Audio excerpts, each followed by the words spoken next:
Next up, we have Brendan Jones, who is a shareholder at Carney McWilliams and Davis in Houston and the director of the firm's oil and gas practice. For more than a decade, Brendan has advised oil and gas companies operating throughout the country. At KMD, his practice is focused on assisting clients in the oil and gas industry with complex legal and transactional matters, including the acquisition or divestiture of mineral and leasehold properties, the negotiation of drafting of various upstream agreements, and complex title examination. Brendan is licensed to practice in Texas, North Dakota, Montana, and Connecticut, and again, based out of the firm's Houston office. So he is going to give us what I'm sure is a riveting discussion on post-production royalty. So if y'all could all give him your attention and welcome him to the stage. Thank you.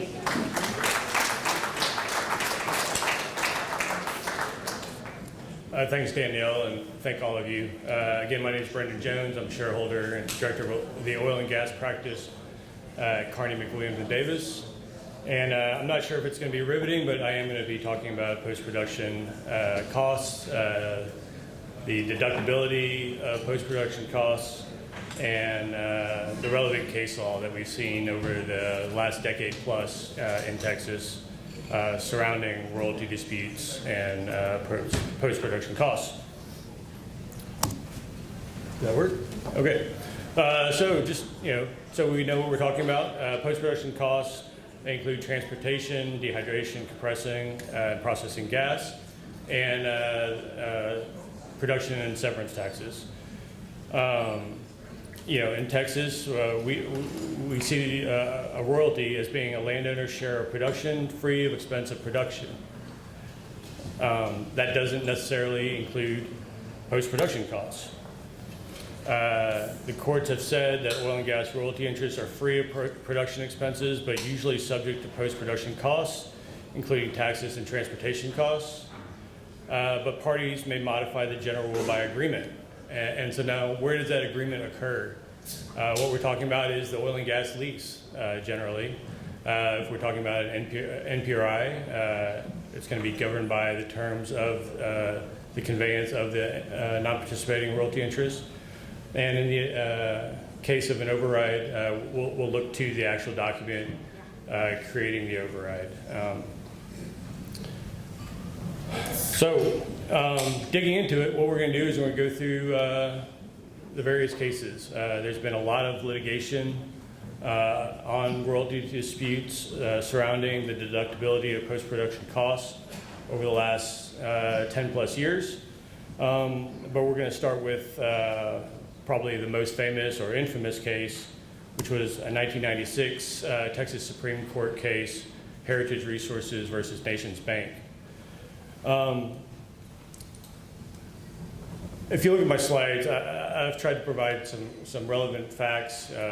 We're governed by the instrument, so we'll look at the lease terms and then the holding. And if we've got some additional facts that really pertain to the court's decision, we'll discuss those as well. So here we had royalties that were to be paid on the market value at the well. There was also a no deduct clause that said that any deductions by reason of any required processing, cost of dehydration, compression, transportation, or other matter to market such gas. So it seems pretty clear that the parties did not intend there to be deduction from the royalties of the post-production costs. What happened is that Nation Bank determined that Heritage Resources had been deducting transportation costs from the royalty payments. The trial court, the appellate court found for Nations Bank. It went up to the Texas Supreme Court, and the Supreme Court reversed. At the time, I was not a practicing oil and gas attorney in 1996, but if you look at the various articles from that time period, talking to people who were practicing back then, it was widely thought that the Texas Supreme Court would uphold the lower courts and fine for Nations Bank. Instead, they didn't. What happened was that the courts looked at the term market value at the well. They said that that is a generally accepted meaning in the oil and gas industry. And there's two ways to determine market value at the well. First, you can look at comparable sales, right? Comparable sales, one that is comparable in time, quality, quantity, and availability of marketing outlets. Where you don't have comparable sales, the court said, well, you can look at the net back approach. You subtract reasonable post-production costs from the market value at the point of sale to determine the value at the well. And those reasonable post-production costs would include transportation. It would also include processing. You have two issues when you're looking at post-production costs, right? You have availability of market and the condition of the product at the well. And both of those, transporting it from, transporting the product from the well to market, and also processing the product from a non-marketable product to a marketable product are both value adds. And so in determining the price at the well, you subtract those value adds from the sales price. So the court said that, in this case, there were no comparable sales, and so that Heritage properly deducted the post-production costs to determine the market value at the well. They said that the post-production, the no deduct clause, essentially restated existing law, and that there were no deductions from a royalty based on the market value at the well. And famously, they said that no deduct language was surplusage as a matter of law. That's perhaps the most infamous part of this decision is that phrase, surplusage as a matter of law. It's unusual that you look at a provision in an agreement and say that literally it has no effect. Beyond that, there was a concurrence by Justice Priscilla Owen, which may have had even more lasting effect than the majority opinion. She said that the no deduction provision in the lease was circular and meaningless. There's little doubt that the parties to these agreements subjectively intended the phrase at issue to have meaning. However, based on the court's interpretation of market value at the well, the concept of deductions of marketing costs from the value of the gas is meaningless when gas is valued at the well. The whole idea is that you take the deductions from the sales price to reach the market value at the well, and from that point there are no further deductions to be had. Her concurrence is really going to be solidified in the next series of cases that we're going to discuss, which all involve Chesapeake exploration. The first is Warren versus Chesapeake Exploration. It's a 2014 case in the Fifth Circuit. The opinion is actually by Judge Priscilla Owen, now on the Fifth Circuit. She was appointed by George W. Bush. She penned the opinion, and it largely relied and cited her concurrence in Heritage Resources, and it resolved the case fairly similarly. Here we had a lease provision, a royalty provision in the lease, which provided for 20% of the amount realized by lessee computed at the mouth of the well. There was also an addendum that said notwithstanding anything to the contrary, royalties paid to the lessor shall be free of all post-production costs.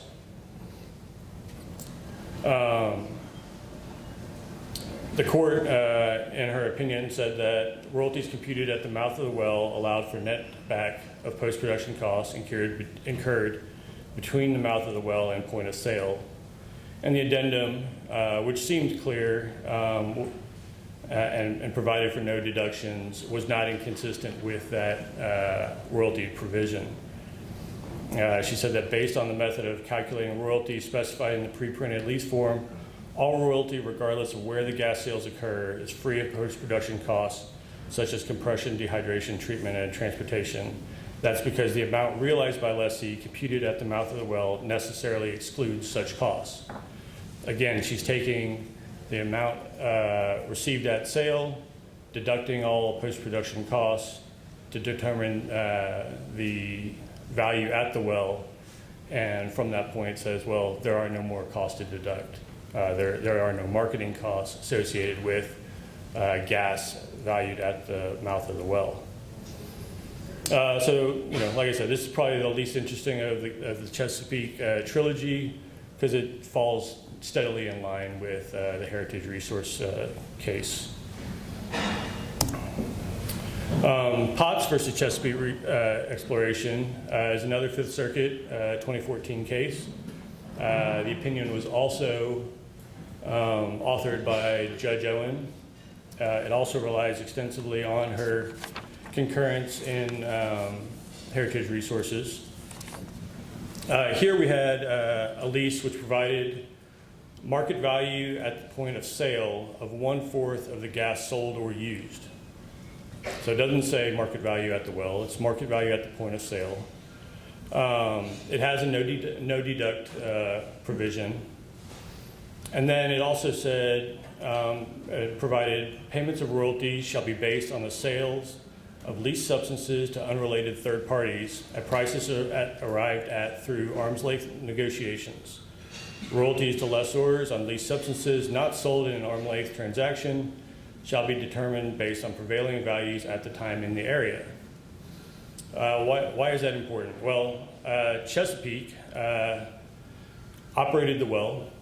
They sold gas at the well to its affiliate, Chesapeake Marketing, who then transported and processed gas and it sold to unaffiliated third parties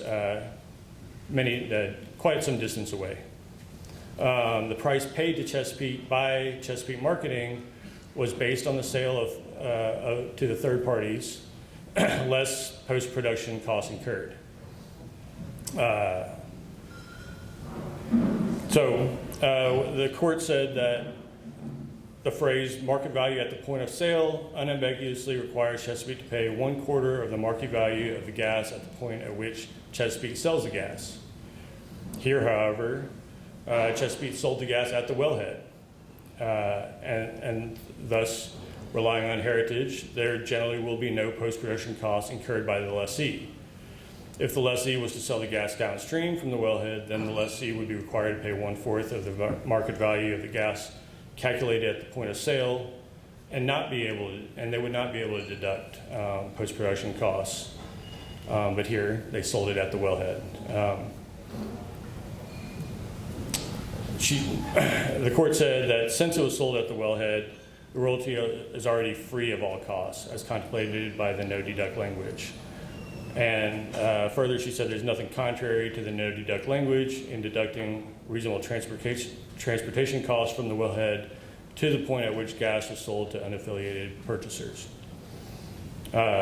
Quoting herself in the Heritage case, she said the deduction of post-production costs incurred between the wellhead and a downstream point at which market value could be ascertained was nothing more than a method of determining market value at the well in the absence of comparable sales data at or near the wellhead. The value of the gas, therefore, and therefore the value of the royalty was not reduced.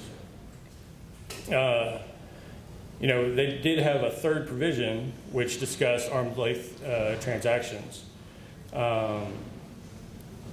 But the court said that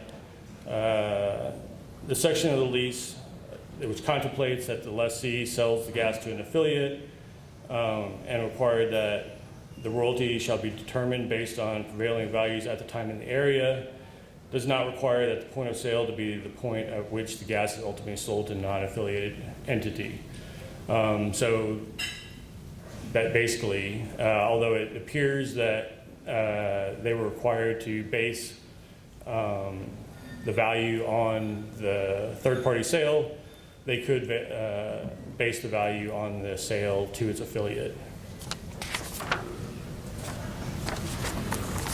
All right, so one more Chesapeake case. This is a well-known case, Chesapeake Exploration versus Hyder. We're back in the Texas Supreme Court in 2016.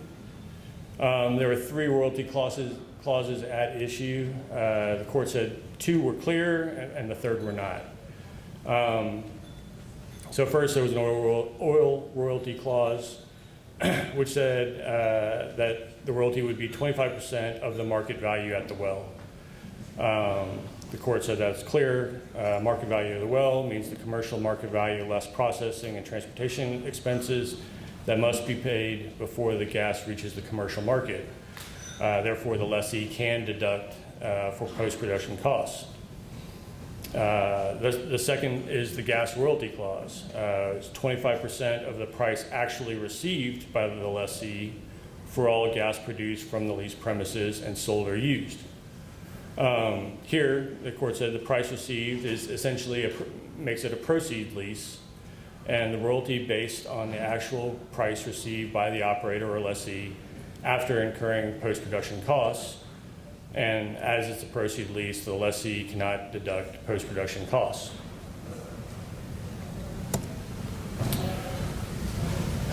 The third clause at issue is an override. The override, which was contained in the lease itself, provided for perpetual cost-free, except only in proportion, only in its portion of production taxes, overriding royalty of 5% of gross production obtained from directional wells drilled on the lease but bottomed on nearby land. So these were leases that were drilled on the lease but not actually producing from the lease. The lessor was granted a 5% override. The Hiders argue that cost-free must refer to post-production costs because an overriding royalty by its nature is already free of production costs. Chesapeake argued that the cost-free was merely descriptive. It was a synonym of overriding royalty and simply simply stated that the override was free of production costs. Chesapeake further contended that the term gross production referred to production at the wellhead, meaning the royalty at issue would be equivalent to one based on the market value of production at the wellhead, which bears post-production costs. The Hider majority noted that the override's exception of production taxes, which are generally considered post-production costs, argued against Chesapeake's argument that it was simply a restatement of an override being free of production costs. It's kind of, there's a famous line, it's, no dogs except for cats. Why would you refer to post-production taxes if you were only intending to reference production costs? As to the gross production language, the court noted that the other 2 royalties mentioned in the lease are also based on full production at the wellhead, and yet one bears post-production costs and the other does not. It held that specifying the volume on which a royalty is due must be determined at the wellhead says nothing about whether the overriding royalty must bear post-production costs. So in this context, the court, I think the first major win for a lessor, said that cost-free in the context of this overriding royalty clause meant free of post-production expenses. The court also, for the first time, addressed what's come to be known as a heritage resources disclaimer. I'm sure you've all seen it. Many leases after heritage resources started including a provision which said that notwithstanding the holding in the case of heritage resources, it should not apply to the interpretation of the provisions of the lease. It was an attempt by the parties to essentially make the lease free of post-production costs by disclaiming the heritage resources decision. The court said, well, that's not going to work. You can't disclaim a holding and the court said it wouldn't have any effect. You can't make a royalty free of post-production costs where the terms of the lease itself provide for the deduction of post-production costs. So although you've seen that heritage disclaimer over and over and over, there's a pretty good chance that the court's not going to actually give it any weight. All right, so moving towards more recent cases, we have Bluestone Natural Resources versus Randall. It's a Texas Supreme Court 2021 case. The relevant lease terms provide, there was a pre-printed lease. Royalties were based on the market value at the well of the gas so sold or used off premises. There was also an addendum which provided that the royalties accruing under the lease shall be without deduction for post-production costs. And then it further stated that lessee agrees to compute and pay royalties on the gross value received, including any reimbursements for severance taxes and production-related costs. The addendum also provided, as is typical, that the language of the exhibit supersedes any provisions to the contrary in the pre-printed form.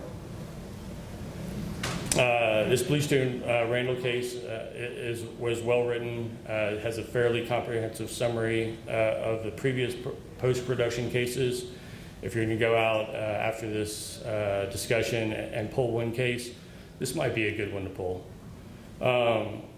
At the appellate level, the court cited with approval a law review article which described the royalty provisions as having three components. It has the royalty fraction, the yardstick, whether that be market value, proceeds, or price, and then the location for measuring the yardstick, at the well or at the point of sale. Bluestone acknowledged that the addendum contained a superseding royalty fraction and a superseding yardstick, i.e. the value received versus market value. But Bluestone argued that the addendum did not contain a superseding measuring point. As such, Bluestone argued that you could meld gross value received with at the well from the printed form to create a net proceeds received valuation that allowed for deduction of post-production costs. And Bluestone argued that this was supported by Burlington Resources versus Texas Crude. I've not included a slide for Burlington Resources. It was a 2019 Texas Supreme Court case. In Burlington, the lease provided for a royalty based on the amount realized, and then provided that royalties would be delivered into the tanks or pipelines connected to the well. The court in Burlington said that into the tanks or pipelines was an equivalent valuation point as at the well. And as such, the Burlington court took the amount realized yardstick and modify it by the at the well valuation point to create a net proceeds royalty, which allowed for deduction of the post-production expenses. In Bluestone, however, the addendum provided for gross value received, not just net amount received, or not just amount received without the gross. So the gross modifier was meaningful to the court. The court held that the gross value received is not just the yardstick, but it's also the measuring point, as is the value received at the point of sale. As such, at the well conflicted with gross value received in the addendum, and the addendum controlled, and no deductions were allowed. The court also reiterated that an amount realized clause standing alone without the into the pipeline language from Burlington would create a royalty that is free of post-production costs.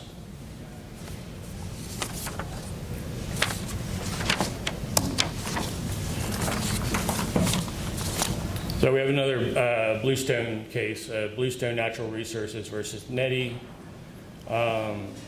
This is actually a Texas Supreme Court case. I neglected to update the citation at the top. The Texas Supreme Court was delivered its opinion in February of this year, and the correct site, if you want to look at it, is 639 Southwest 3rd, 682. The argument here is over the valuation point. Where exactly is the gas delivered into the pipeline? So what we have is a 1986 NPRI. The reservation provided for a free 1/8 of gross production of any such oil, gas, or other mineral, said amount to be delivered to grantor's credit, free of cost in the pipeline, if any, otherwise free of cost at the mouth of the well. So some background. The property was leased in 2004 and 34 producing wells were drilled. Gas from each well collected in an on-site gathering system, compressed and processed, and then delivered to transportation pipelines. From there, the transportation pipelines delivered the gas to third-party purchasers and their pipelines. Both the gathering system and the transportation system were owned by third parties who charged the lessee for their services. From 2004 and the first producing well, Quicksilver Resources operated the wells and valued the gas for royalty purposes at the point of sale to the third parties. Thus, they paid the royalty free of post-production costs.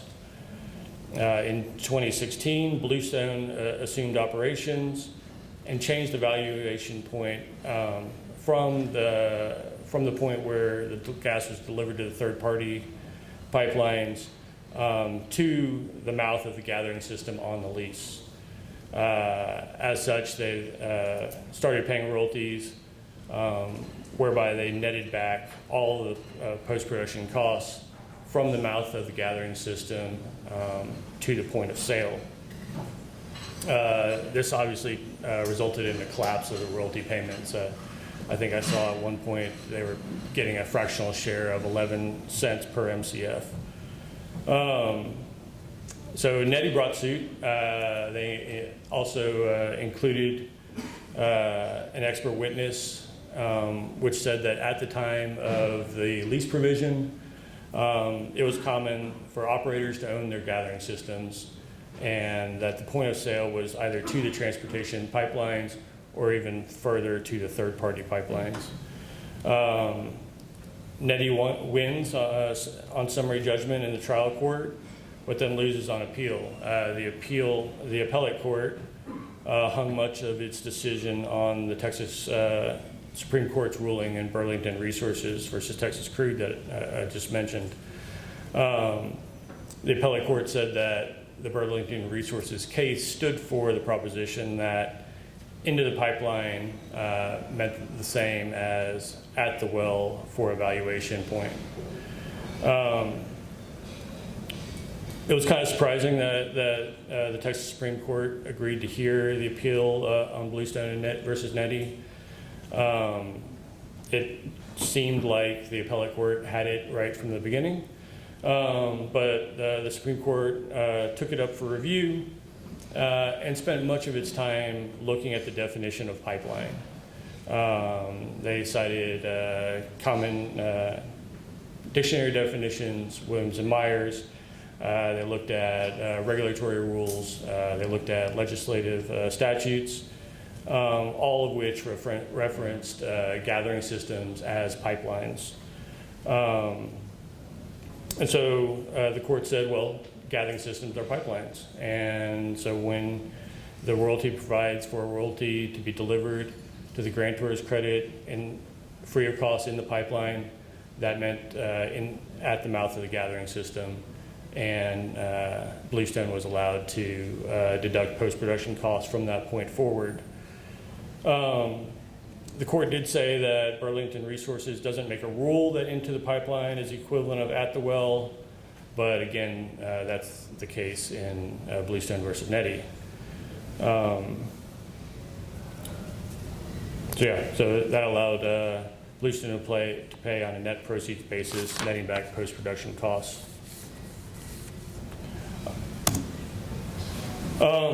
So I've got one final case to discuss. Apparently I talk pretty fast. Sorry about that.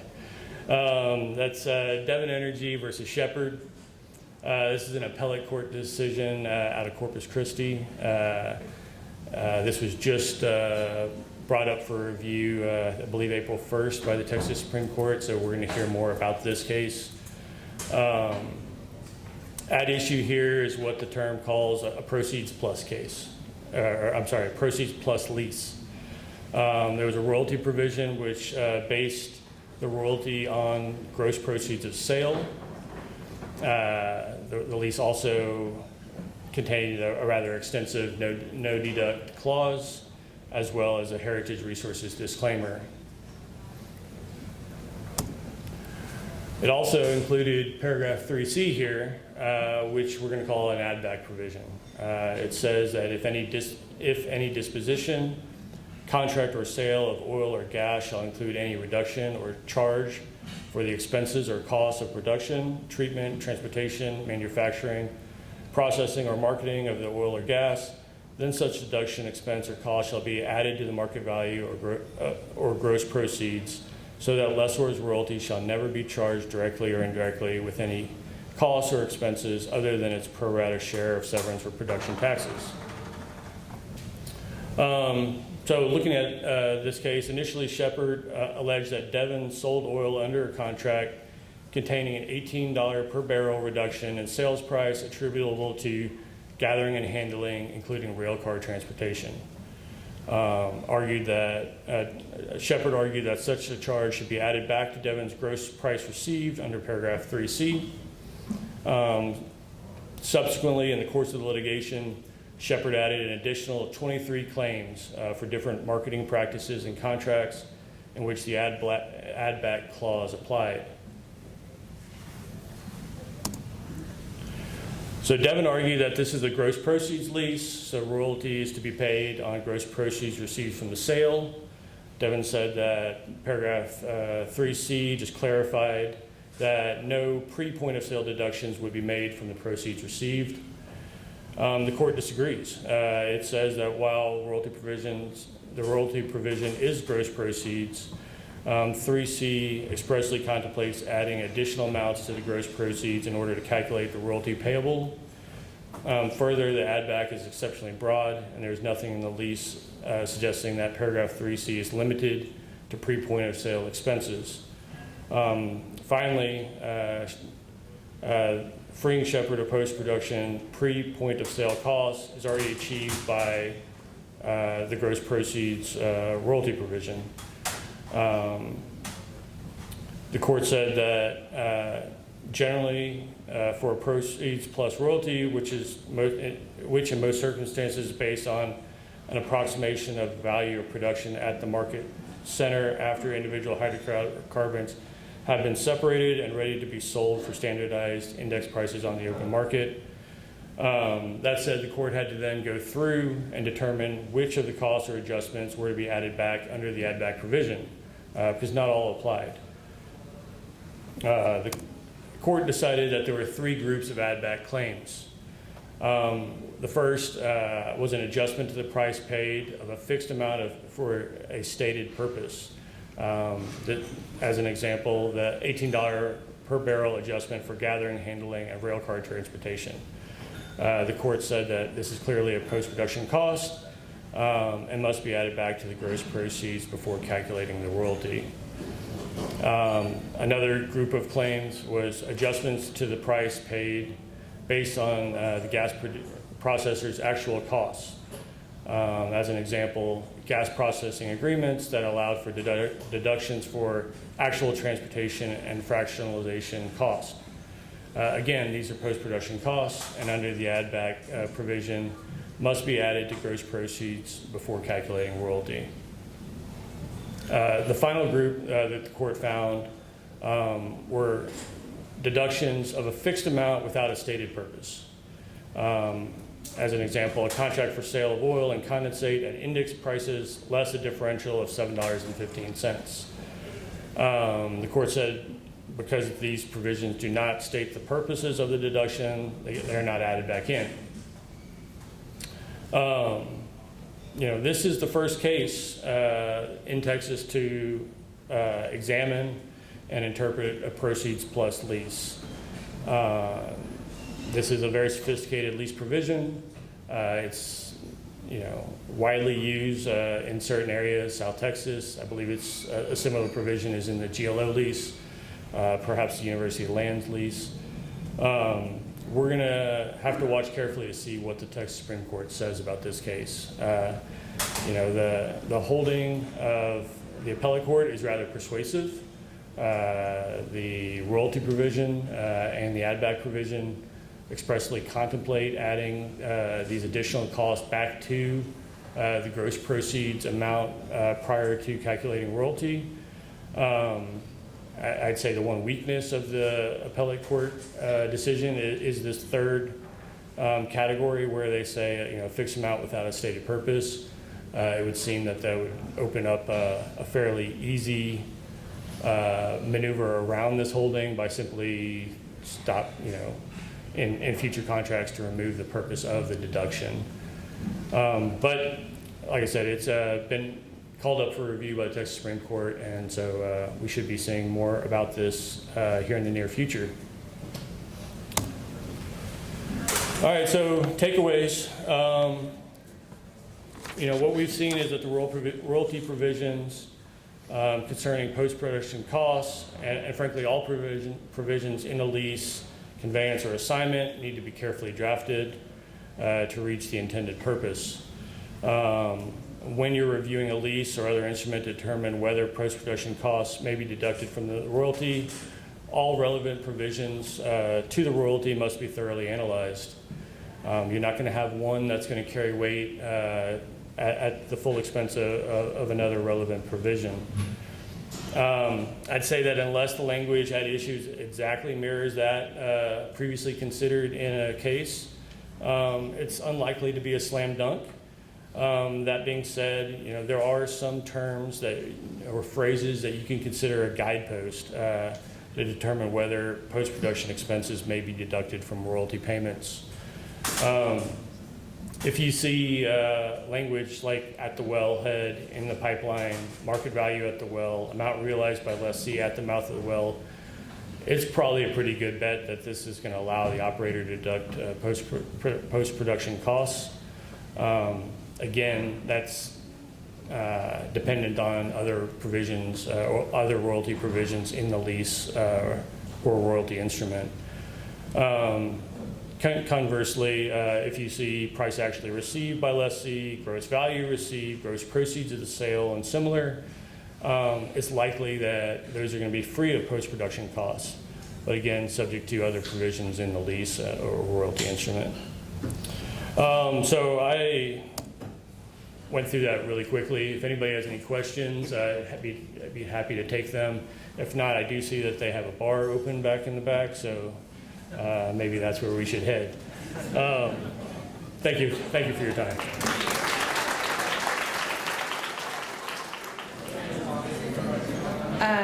Up next, we have Pamela Feist. She is a certified professional landman. She is land manager of Lakewood Exploration and VP of Lakewood Operating here in Midland, Texas. She is responsible for cradle-to-grave management of all land functions in all areas of Lakewood's operations. She held various positions with different land departments of several Midland oil and gas companies after attending my alma mater, Texas Tech.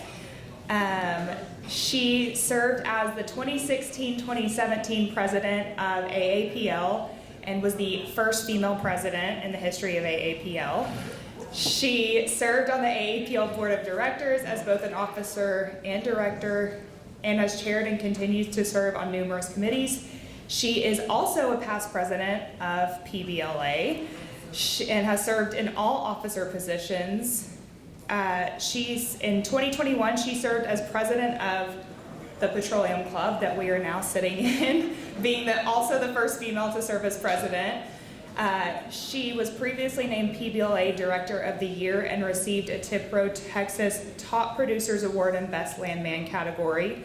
First recipient of the AAPL Mary Kay Blankenship Horizon Award, recognizing a trailblazing woman who has distinguished herself within the industry. She is past president of Uptown Business and Professional Women's Club, the Midland Country Club Ladies Association and the Ladies of the Petroleum Club of Midland. She's also a member of the Midland Wildcat Committee and the Women's Energy Network. So with all of that, please welcome Pam Feist to give our ethics presentation.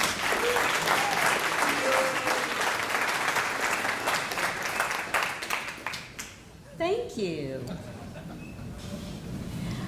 I want to start out with a personal ethics story and see if maybe some of you can relate to this or possibly will be able to at a future time. Many years ago, I was instructed to secure leases on a prospect that we had in West Texas that we were gearing up to drill. So I negotiated the terms with the landowner, told him that we had a deal, and that I would send the paperwork right away. So as I was preparing the documents, the geological team discovered some new data that completely downgraded our prospect, and as a result, we no longer wanted to drill. Of course, I was told this, and I still remember that sinking feeling in my gut that when I heard this news, because I had given my word, we had a deal. I had been on the receiving end of landowners who said we have a deal and then turn around and lo and behold, well, gosh, I leased to someone else. So for a moment there, my thought was, is it really a big deal to back out now on this deal since it's happened to me? And I was struggling, of course, with the amount of money on the table by the company that no longer needed this lease. What's best for the company? I was really struggling with the fact that I had given my word, my reputation, and my company's reputation I felt like was at stake. Fortunately, when I explained the situation where I was in the process to my boss, he told me to do what I thought was best. Well, in a way, I still had some angst there because what is his definition of what is best and what is my definition of what is best? So I decided to act from my heart in the face of fear to honor my word that we had a deal. My hope was that it would pay off for us in the long run, as we were going to be active in that area hopefully for a while. And I also had much more of an easiness in my gut when I made that decision. And I was grateful that when I shared my decision with my boss, he acknowledged that that was the right decision. So I have been really blessed to work for a company for over 40 years now that definitely shares my values and my business ethics. Makes it much easier, and I know many people do not have that luxury. As landman, we have huge responsibilities. We are, for the most part, the public face of the energy industry. We negotiate with landowners and company representatives at all levels. We operate in a very competitive market with very high stakes. And we are vulnerable to situational influences all the time.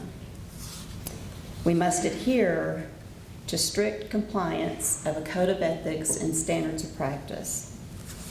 We must be acutely aware and focused on is it legal, is it right? So today I want to offer some tools that I hope will help all of us identify what is ethically right or wrong and what is legal and illegal by sharing 3 scenarios that will increase your knowledge and ability to identify the penalties for collection and transmission of proprietary information, to define unethical, immoral, and illegal activity, to recognize what behaviors are considered harassment, identify penalties for companies and individuals and recognize the damage perpetuated through harassment. And with each of these three scenarios, we will identify the AAPL standards and code of ethics to help us gain understanding of where all of this fits in. So that's me. The first one we're going to look at is misuse of confidential information.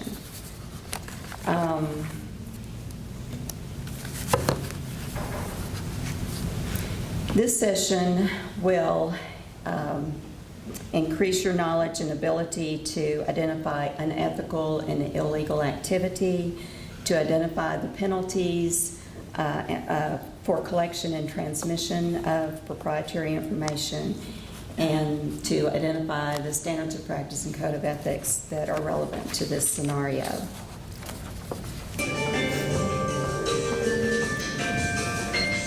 What? Anna, please have a seat. Thank you. How terrible is the traffic right now? Oh, pretty bad.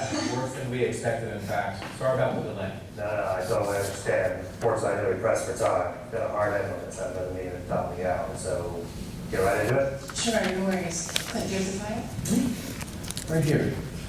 Actually, we brought what we thought would be a really good counter proposal to the offer we made last week. We made a few tweaks to some of the properties, but we feel like this is a very good offer that will help out both companies. Counter proposal, huh? Thought we had an agreement on the asset swap. What happened? We did, but Preston thinks that this new proposal is more of a win-win for both companies. Warren, I'm so sorry to interrupt, but Scott just arrived, and we also have a service owner here that has a dispute.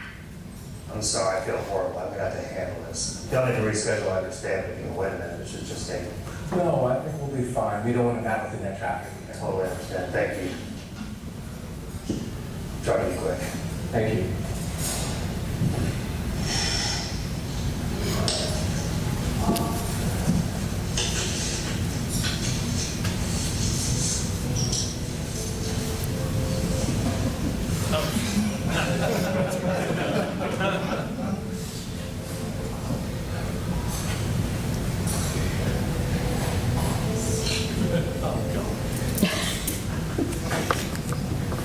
What are you doing?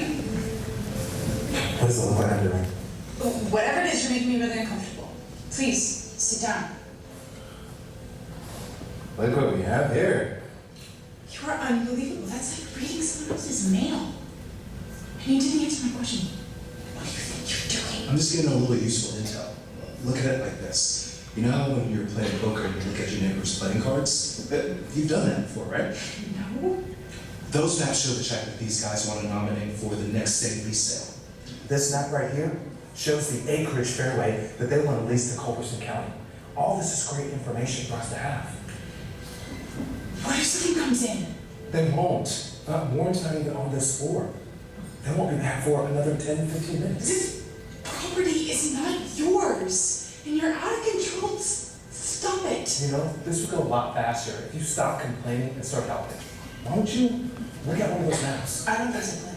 Don't try to make me buy this. Calm down, okay? Look, I'm just trying to take advantage of the situation. We're bidding on the Redstone sales package at Clearinghouse this Friday too, right?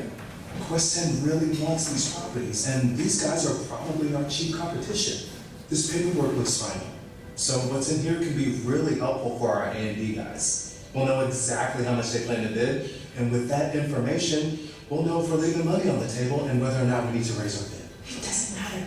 It doesn't belong to us. It's their property. Well, if you're not gonna help, at least stand by the door. If someone comes around, you can ask them where the restrooms are.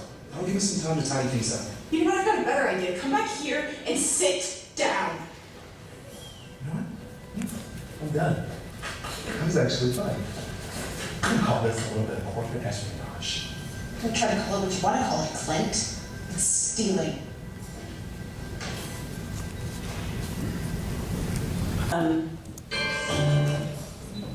So, why do you think this scenario focused on the misuse and abuse of technology?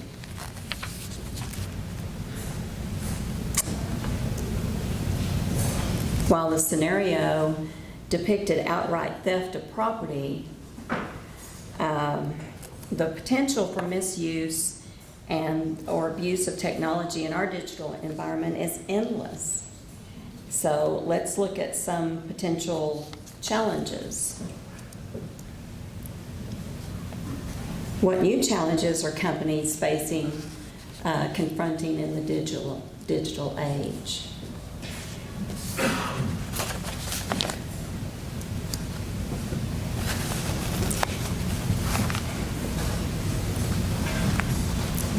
Are there downsides to the accessibility of information, to the effortlessness of data capture and ease of transmission, smartphone functionality?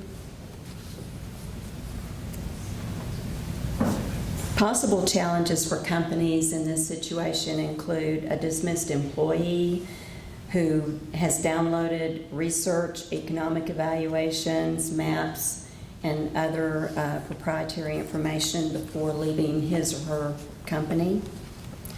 Disclosures of company strategy, investment opportunities, or asset development plans in unintentional or otherwise by employees' use of social media.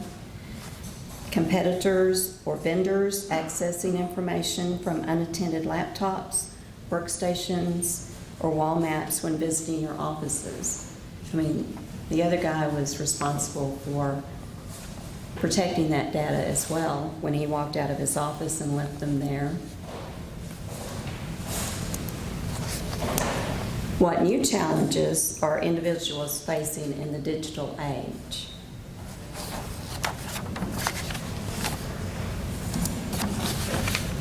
What are the consequences of transmitting data to an unintended recipient?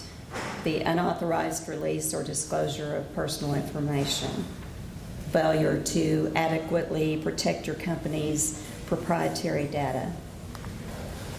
By capturing proprietary information with independent economic value, not otherwise readily accessible, Clint not only violated the AAPL Code of Ethics and Standards of Practice, he also broke the law. Depending on the fact set, Clint's actions may have constituted misdemeanor or felony theft, intellectual property theft, or even economic espionage.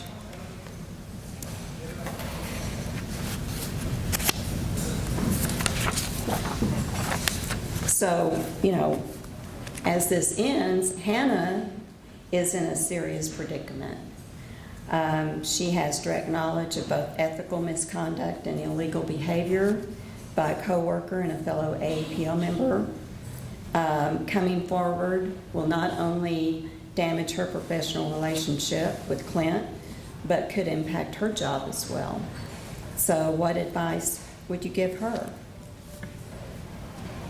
Well, in addition to disciplinary action by the association, Clint is now subject to possible criminal prosecution and potential civil penalties. If Hannah fails to report his behavior, she could be named as a co-conspirator. Protecting your employer's or your client's proprietary information is a solemn responsibility. This includes financial, business, scientific, technical, economic, or engineering data, regardless of how it's complied or stored, and physically, electronically, graphically, photographically, or in writing. So you've got to protect your company's data. Don't put it at risk.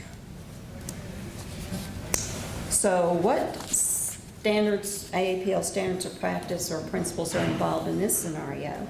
In your handout, you've got on your table the list of the AAPL Code of Ethics and Standards of Practice. And I'll just kind of go along through here and reference the ones that apply in these situations. Code of Ethics, Section 2 states in part, the land professional shall exercise the utmost good faith and loyalty to his employer and shall not act adversely or engage in any enterprise or conflict with the interest of his employer. By accessing and removing a competitor's proprietary information without their knowledge or consent, Clint not only violated this basic tenet of ethical conduct, but committed a serious crime. Standard number 3, the land professional pledges himself to treat fairly all parties to a transaction and to act in an ethical manner. Clint's unacceptable behavior clearly does not meet this standard. Standard number 9, Hannah witnessed Clint's misappropriation and intended misuse of proprietary information belonging to a competitor. If she fails to come forward, she will violate her obligation to disclose Clint's misconduct to the AEPL, as well as knowledge of a crime to local or state law enforcement. Standard number 12, the land professional must avoid any business activity which may conflict with the interest of his employer or client or result in the misuse of confidential information. By illegally obtaining data not readily ascertainable by other means and breaking the law. Clint was clearly not acting in his employer's best interest. So, do any of you have any questions? So, to wrap up this session, we have identified unethical and illegal activity, identified the penalties for collection and transmission of proprietary information, and identified the standards of practice and ethics that are relevant to this scenario.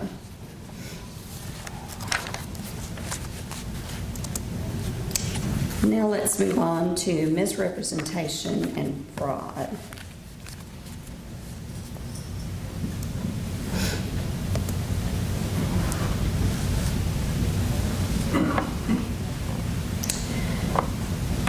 In this scenario, we will identify unethical behavior and again identify the standards of practice and ethics that are relevant.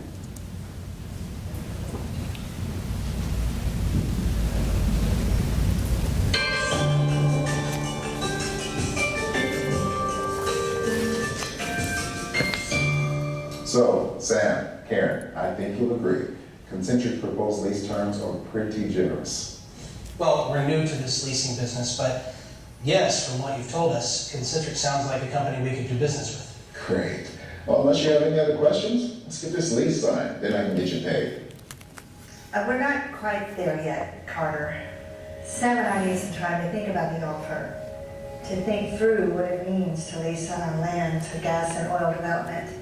We just haven't had enough time to do that yet, have we, Sam? I can tell you what that means. It means a chance to make some serious money from royalty income, to secure the future for you and your kids, to have the kind of life and retirement most Americans only dream about. The money sounds great, Carter. I don't think that's what Karen meant. We bought this acreage years ago. We love the land, the view, the serenity. We've got plans for a getaway place out there. Little cabin, maybe to spend time, holidays with the kids and grandkids. We just never thought we'd be sharing it with oil and gas production. Those are great plans. They really are. And signing this lease can help get you there sooner rather than later. With royalty income pouring in, you can build a real second home, not some rustic retreat. Think about that. We absolutely will. Sam and I appreciate your time coming and sitting down with us. You've answered a lot of our questions, but we have a lot to think about too. It was a pleasure meeting you, young lady. Do you think you're going to like this line of work? Oh yes, it's what I trained for and what I really want to do. I'm excited to get started. I know you need some time to think about it, but just don't take too long. In this business, things can change overnight. I wouldn't want you to be the only area landowners to miss out on these outstanding lease terms. How many of the neighbors have signed the terms? Well, let's see. The Clarks, the Boswells, the Hansons, they all knew a great deal when they saw one. Interesting. The last time I spoke with Carol Boswell, they hadn't yet made up their minds. Okay, we'll leave these with you, and I'll check back into the week, all right? Something?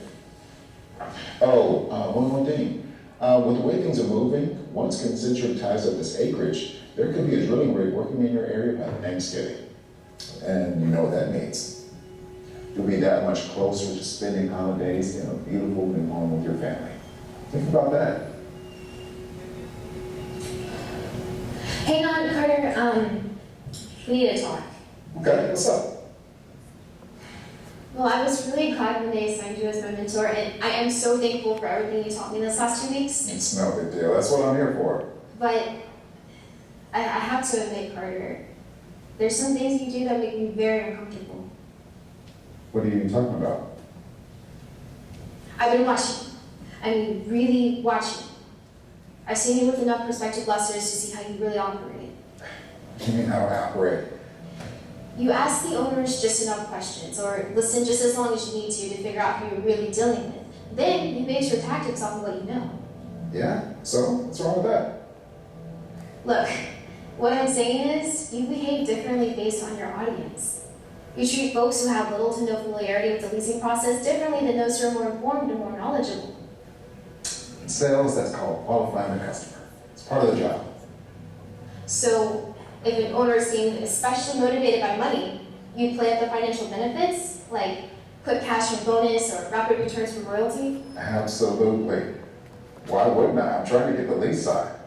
So, you didn't see anything wrong with the way you handled the cases just now. What are you talking about? You exaggerated the potential royalty income, implying that they'd be able to build some big house on their land. And then you created this sense of urgency, misleading them into thinking that their neighbors had already accepted our terms. You know perfectly well the Boswells nor the Hansons have signed yet. That's just wrong. Hey, I never told them how much the royalties to expect. And I never said their neighbors signed. I said they knew a good deal when they saw one. I can't help what they might infer from the conversation. Carter, you practically promised that couple that we'd be drilling on or near their land by Thanksgiving. There's no way to have that information. Even if you did, you couldn't commit to that. What were you thinking? You need to get something straight. This is a sales job. Do you want to learn how to take leases, or do you want to sit on the sidelines and watch? This job is about doing whatever it takes. And that's exactly what I'm showing you. Let's go.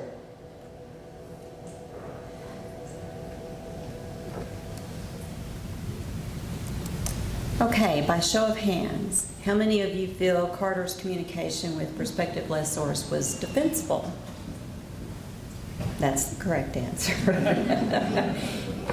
Was he simply being observant and using cues and clues to shrewdly influence the Keystons? You know, on-the-job pressures to perform, whether it's taking leases, meeting deadlines, or just wanting to measure up at work, can be strong motivators and drive our behavior. They can also impact our ability to make good choices. In his zeal to get results, Carter chose to disguise the truth and employed overstatement, distortion, and inference to mislead the landowners. Since his intent was to misinform and manipulate, we believe Carter's conduct was unethical.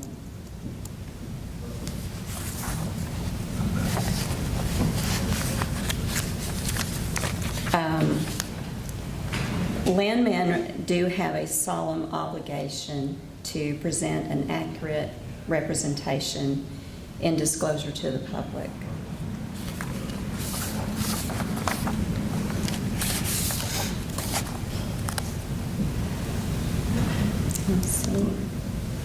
So let's talk about the standards of practice, the AAPL standards of practice and code of ethics that are involved. In standard number 13, landmen have a solemn obligation to represent an accurate representation in their disclosure to the public. Carter's decision, I've already said that, okay. Choosing a dishonest or unethical approach to meet work-related objectives in this case is wrong. Being unethical for the sake of expediency is not an option and never appropriate.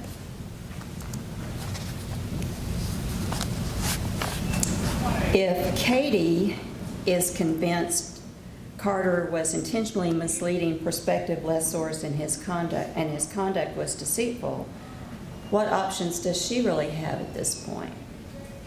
What inherent risks are associated with each potential action? Katie is a new landman, and she's in an uncomfortable and awkward position. She's new to the job, anxious to learn and make a good impression. But she's witnessed a more senior employee, her mentor, engage in behavior that she sees as inappropriate at best and devious at worst. To complicate matters, she now has directly observed apparent ethical misconduct by another AAPO member. By coming forward, it would not only jeopardize her relationship with a coworker, but could adversely affect her employment. Yet, if she doesn't disclose the information, it's a violation and could result in sanctions if she does nothing.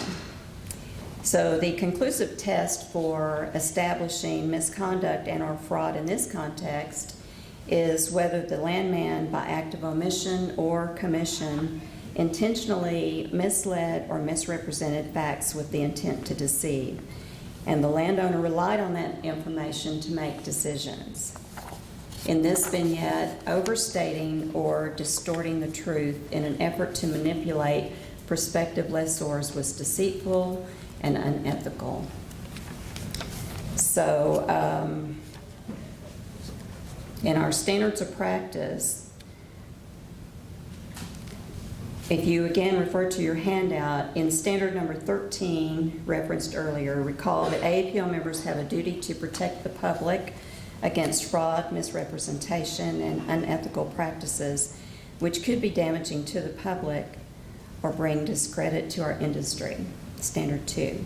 Standard 3, by choosing to disguise the truth and using exaggeration, distortion, and inference to mislead the landowners, Carter violated his duty to protect and promote the interest of his employer and to act in an ethical manner.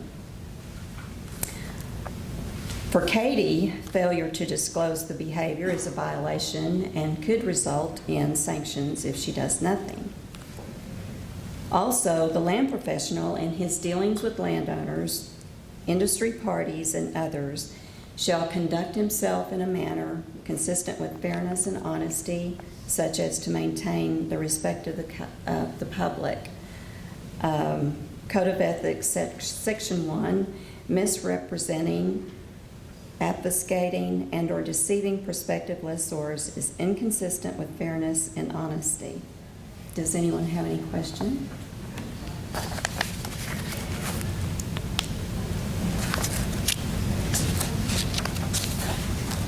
Okay. We'll move on to the next vignette.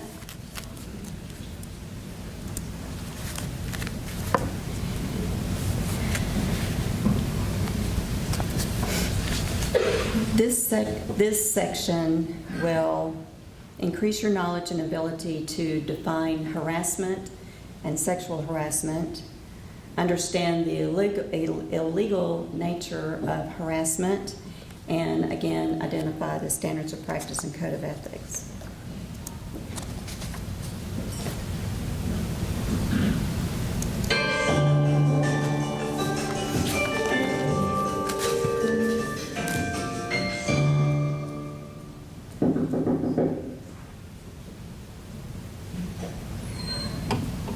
Hey, not answering your texts?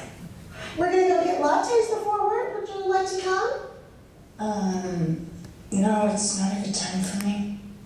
What's up? Are you changing hotels? No, I'm done here. I'm heading out. Today's my last day. Whoa.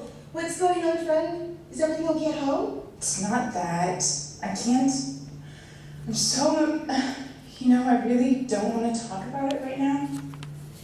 Jen, we are your friends. You don't need to shut us out. What's going on? I'm so frustrated. Yesterday was bad enough, but last night was awful. I can't take it anymore. I'm done with this town, I'm done with this job, I'm done with this whole stupid business. Can you just slow down for a sec? Okay, I thought you liked land work. It's what you're trained to do and you're good at it. Why would you quit something you really enjoy? You want to know why? I'll tell you why. From my first day as a landman, I dealt with this ridiculous, condescending attitude they have towards women. What makes men think they can patronize and scrutinize us at every turn, without consequence? That's an easy one. The oil and gas industry was started by men, built by men, and until recently, almost exclusively run by men. It's a male-dominated society. And when that happens, the result is usually men behaving badly. What were you expecting? I was expecting to be treated as an educated, dedicated professional. I wasn't expecting to be marginalized and demeaned. 2 months ago, when I came on board, the company held this banquet for recently hired female professionals. Not just landmen, engineers, geologists, accountants. You remember, Emily, you were there. Oh, I remember. So the CEO gave this little speech. He looked down at our table, 8 women, straight out of college programs. And he said, look at you all. You'll all do fine. You're all beautiful. Not one word about our training, our academic accomplishments, or our focus. Only comment about our looks. You know what I detest even more? It's the gender bias that is rampant in this profession. It's all the little ways they have of not letting us in their club. Like playing golf tournaments when they know we don't play golf. They only want us there when they need us to drive the beverage cart in shorts and tank tops. Yeah, like those restaurants they go to where those girls were, whatever, the restaurants they go to without us. Okay? It's just like, sometimes it's so in your face that it almost seems worse. I'm not done. I haven't spent much time in the office so far, but every time I go, I'm shocked by the crude language and the offensive jokes I hear coming from the offices and the workstations nearby. I mean, it's disgusting. Yeah, it's no better in the field production offices. That's right. Tool company calendars with bikini-clad models on the wall. Not so subtle sexual innuendo. And comments from the field hands. I am so sick of this overt prejudice against women in this business. That's why I'm quitting. Jen, I hear you, but the energy industry does not have a monopoly on prejudice against women. It's prevalent in other businesses and professions too. My brother is a surgeon, and you should hear how his counterparts talk to the female nurses and doctors. Yeah, you're not telling us anything we don't know or haven't experienced ourselves. I mean, I'm not trying to be insensitive here. You're clearly distraught. But what you need to do is confront the behavior when it happens, not cut and run to another job. Oh, and wait, you said last night was awful. What happened? I'm not sure what to share. Jen, please, I think it's important. Okay. But you'll have to keep it between us. Yeah, of course. Yesterday, someone suggested getting both crews together for change. You know, bring the title team and the acquisition team together for a night out. You all saw the group text, right? Yes, mine and I could make it. We didn't get back to town until real late. Okay. Well, some of the others couldn't make it either.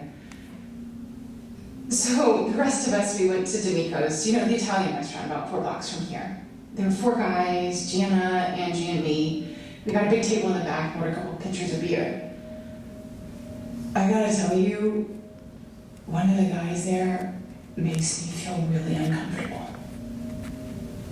And so I intentionally sat between Gianna and Angie. Uncomfortable? How? Physically, verbally, just about every way, touching and saying things that are uncalled for. Last week we were riding up in an elevator at the hotel, and he put his arm around me. Not even in like a brotherly way either. Fortunately, the elevator stopped at the next floor, and a couple got in, and I quickly got out. But the whole incident made me feel really uncomfortable. So this guy was at dinner last night? Yes. And he's why I sat between Janet and Angie. Turns out that didn't do much good. Why? After dinner, Angie excused herself from the table. As soon as she got up, this guy took her empty chair. And that's when it got awful. While everyone was talking and laughing, he reached under the table and he put his hand on my thigh. I didn't even look at him. I quickly pushed his hand away. I was scared someone would notice, and I panicked about what they would think. But no one else could see anything. It all happened under the tablecloth, out of view. Jen, that's sexual harassment, plain and simple. What did you do? I sat there in shock for about half a minute. Then he did it again. I was so stunned and so shocked and so angry. I got up, grabbed my purse, went out of there, and walked straight to the hotel to cool off. I was so upset I could barely sleep last night. So now maybe you see why I'm through with this job, I'm through with this company, and I'm so out of here. Jen, hold on. You weren't being demeaned or patronized last night by the boys' club. You were sexually harassed. You've got to blow the whistle on this and put a stop to it. You've got to tell someone. Yeah, definitely. There are laws against sexual harassment. You have the right to a safe workplace. We all do. You need to tell Josh. He's our team lead, and he'll know who to talk to in HR. Oh, Emily, that's the problem. It is Josh.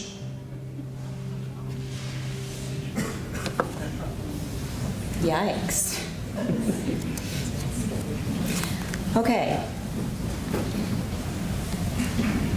As this vignette ends, if you are Emily or Maya, what advice are you going to offer your friend Jen now that she has named her harasser? Well, the employer is liable for harassment in the workplace, including harassment by non-employees over whom it has control, in other words, independent contractors or customers on the premises.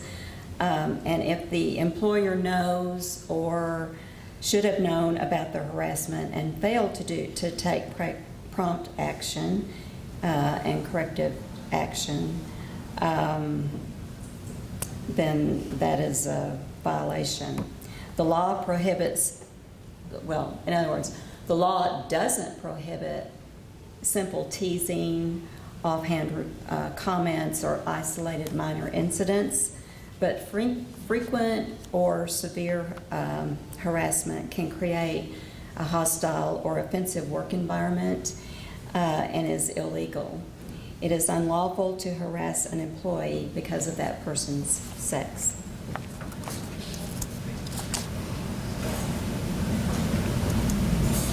So now we've gone over sexual harassment. What is the definition of harassment? The Equal Employment Opportunity Commission, EEOC, defines harassment as unwelcome or inappropriate conduct based on race, color, religion, sex, including pregnancy, national origin, age, 40 or older, disability, or genetic information. The harasser can be the victim's supervisor, another supervisor, a coworker, or even non-employees like clients or customers.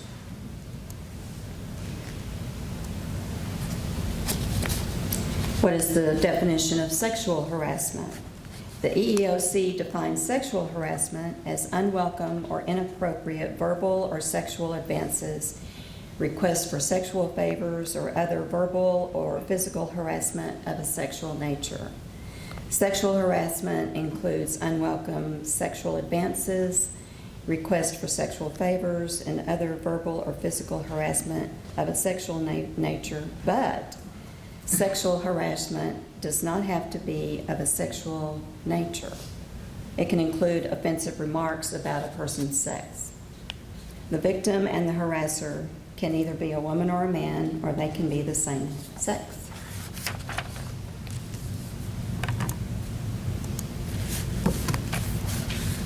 Our incidents of harassment and sexual harassment violations of company policy, municipal and county code, state law, or federal regulation. They can be all of the above. Sexual harassment is not just bad behavior. It is not just obnoxious or offensive behavior. It's illegal. Consequences for employers who fail to stop sexual harassment can be serious, including fines and both compensatory and punitive damages.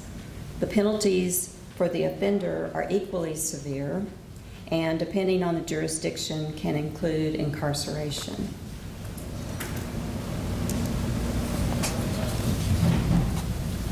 So this vignette also confronts a less blatant but perhaps more pervasive form of harassment in our industry, gender bias.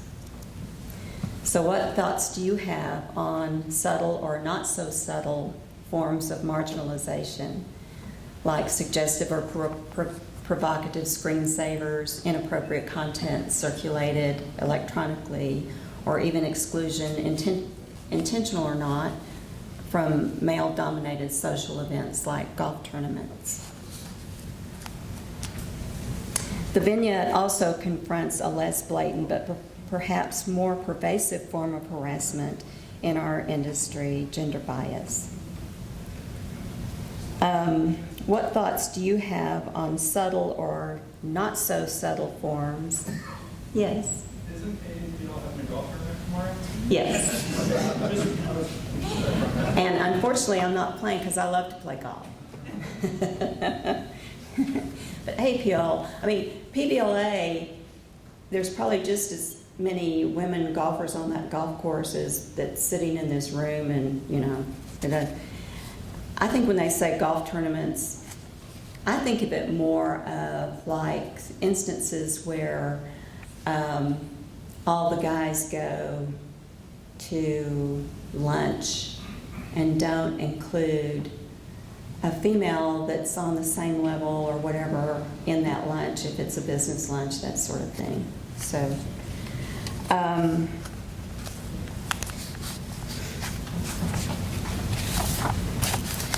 harassment and sexual harassment can be any of the situations described above. They can include inappropriate verbal or sexual advances, requests for sexual favors, or other verbal or physical harassment of a sexual nature.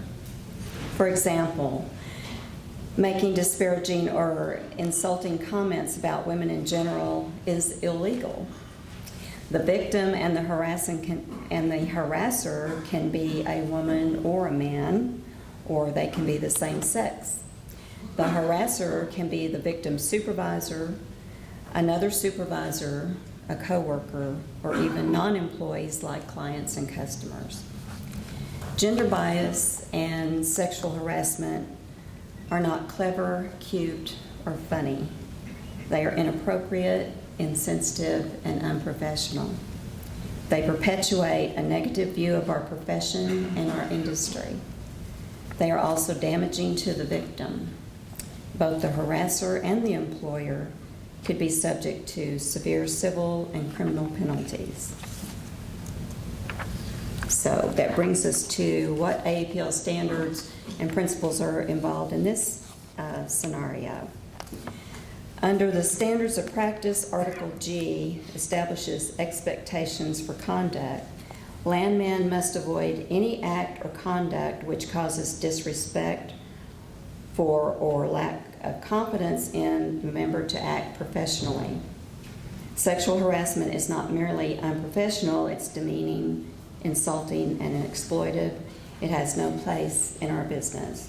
Also, standard number 15 states that members shall not participate in conduct which causes them to be convicted of a felony or any other serious crime. Harassment and sexual harassment are serious offenses and violate the law. So, do any of you have any questions?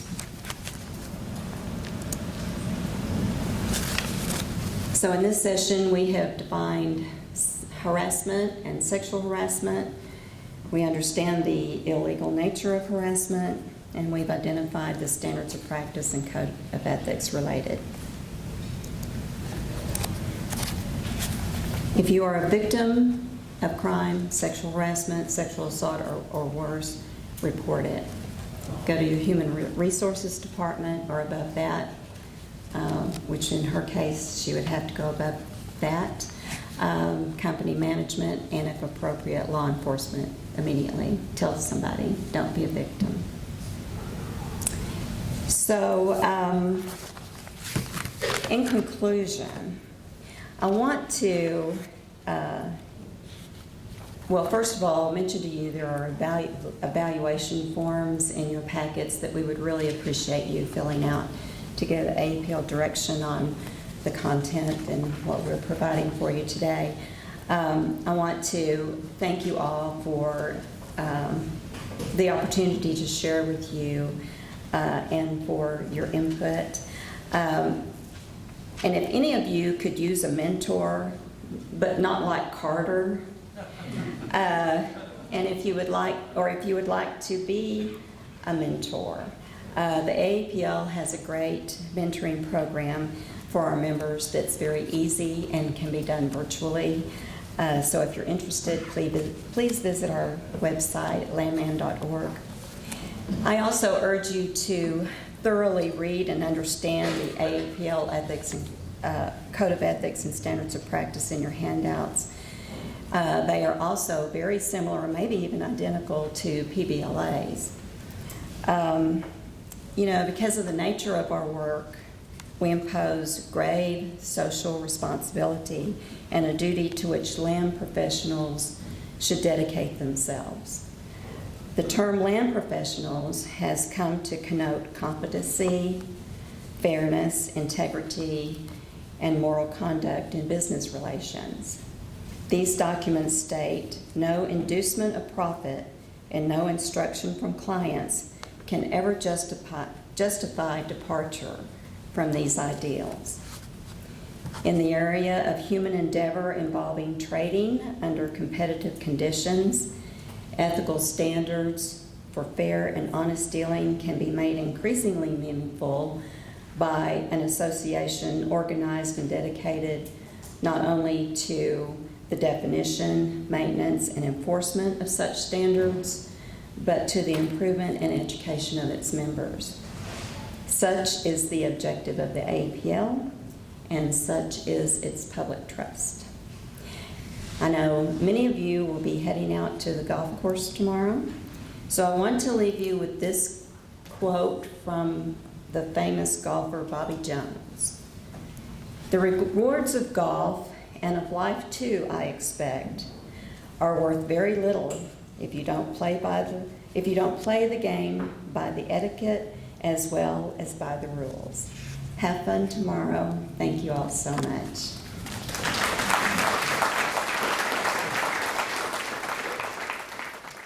Okay, guys, our final speaker of the day.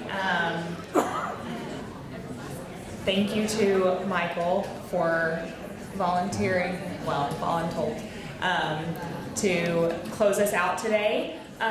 We have Michael Browning. He is the founding partner of Michael S. Browning PC, an oil, gas, and mineral law firm representing the energy industry in due diligence, title work, and general oil and gas transactional matters. He is board certified in oil, gas, and mineral law and practices oil, gas, and mineral law, probate law, and general real estate. Michael's practice includes rendering all types of title opinions throughout the state of Texas and New Mexico, as well as representing clients on regulatory issues, in leasehold acquisition and divestiture, in due diligence matters, and drafting various transactional instruments. He has advised clients on oil, gas, and mineral title issues, allocation wells, pooling and unitization, community leases, undivided mineral ownership, various regulatory matters, and leasehold estates. Michael has prepared oil, gas, and mineral leases, amendments, assignments, ratifications, mineral and royalty deeds, purchase and sale agreements, and operating agreements, as well as representing clients in receivership litigation.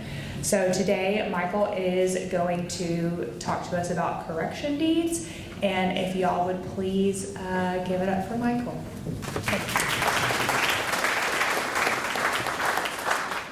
Okay, folks, with apologies, yes, I'm sitting because even at the ripe old age of 52, back issues are no fun. Okay, just to begin, I also realized, and I heard several speakers say this before, I've been privileged to come to the PBLA events for many years now, and usually the last speaker of the day will say something profound, such as, I realize I am the only thing standing between you all, beer and shrimp, so I will try to be as expeditious as possible. Okay, so that having been said, as you can see, the title of the presentation today is Correction Deeds. And I'm reminded of a saying that to err is human, to forgive is divine, which is an aspirational phrase suggesting that we as humans should be more divine-like, aka forgiving, to our fellow humans, which actually originates from a poem in about 1711 written by a gentleman named Alexander Pope entitled An Essay on Criticism, Part 2. No, I did not look up Part 1. But divine aspiration notwithstanding, at the end of the day, and even though we're somewhat forgiving of our fellow humans, the error still persists. And so the question remains, well, what do we do about it? You know, what do we take care of this? How do we address that? Well, one mechanism in the context of real property transactions, deeds, farm out agreements, leases, deeds of trust, things of this nature, is obviously correction deeds. So that having been said, let's get started and make sure I don't mess this up. Okay, so today, again, not to burn through the material as quickly as humanly possible, because I do talk fast, and I do want you all to get some benefit out of this, even though, you know, fortunately, adult beverages have been served, so that's a good thing, kind of satiate the need there for a bit. And I will also mention that these slides, and there's an accompanying paper that I believe will be made available to all the attendees. That having been said, and again, before I even get started and taking up time, the nature of the presentation and how I like to structure my presentations, they're pretty bare bones and straightforward. And I'd like them to, at least for everyone to have the takeaway that this is a good reference material. You know, you've heard some really great presenters today, and they've had some sometimes very lofty theoretical ideas, and they really get into the deep case law and weeds.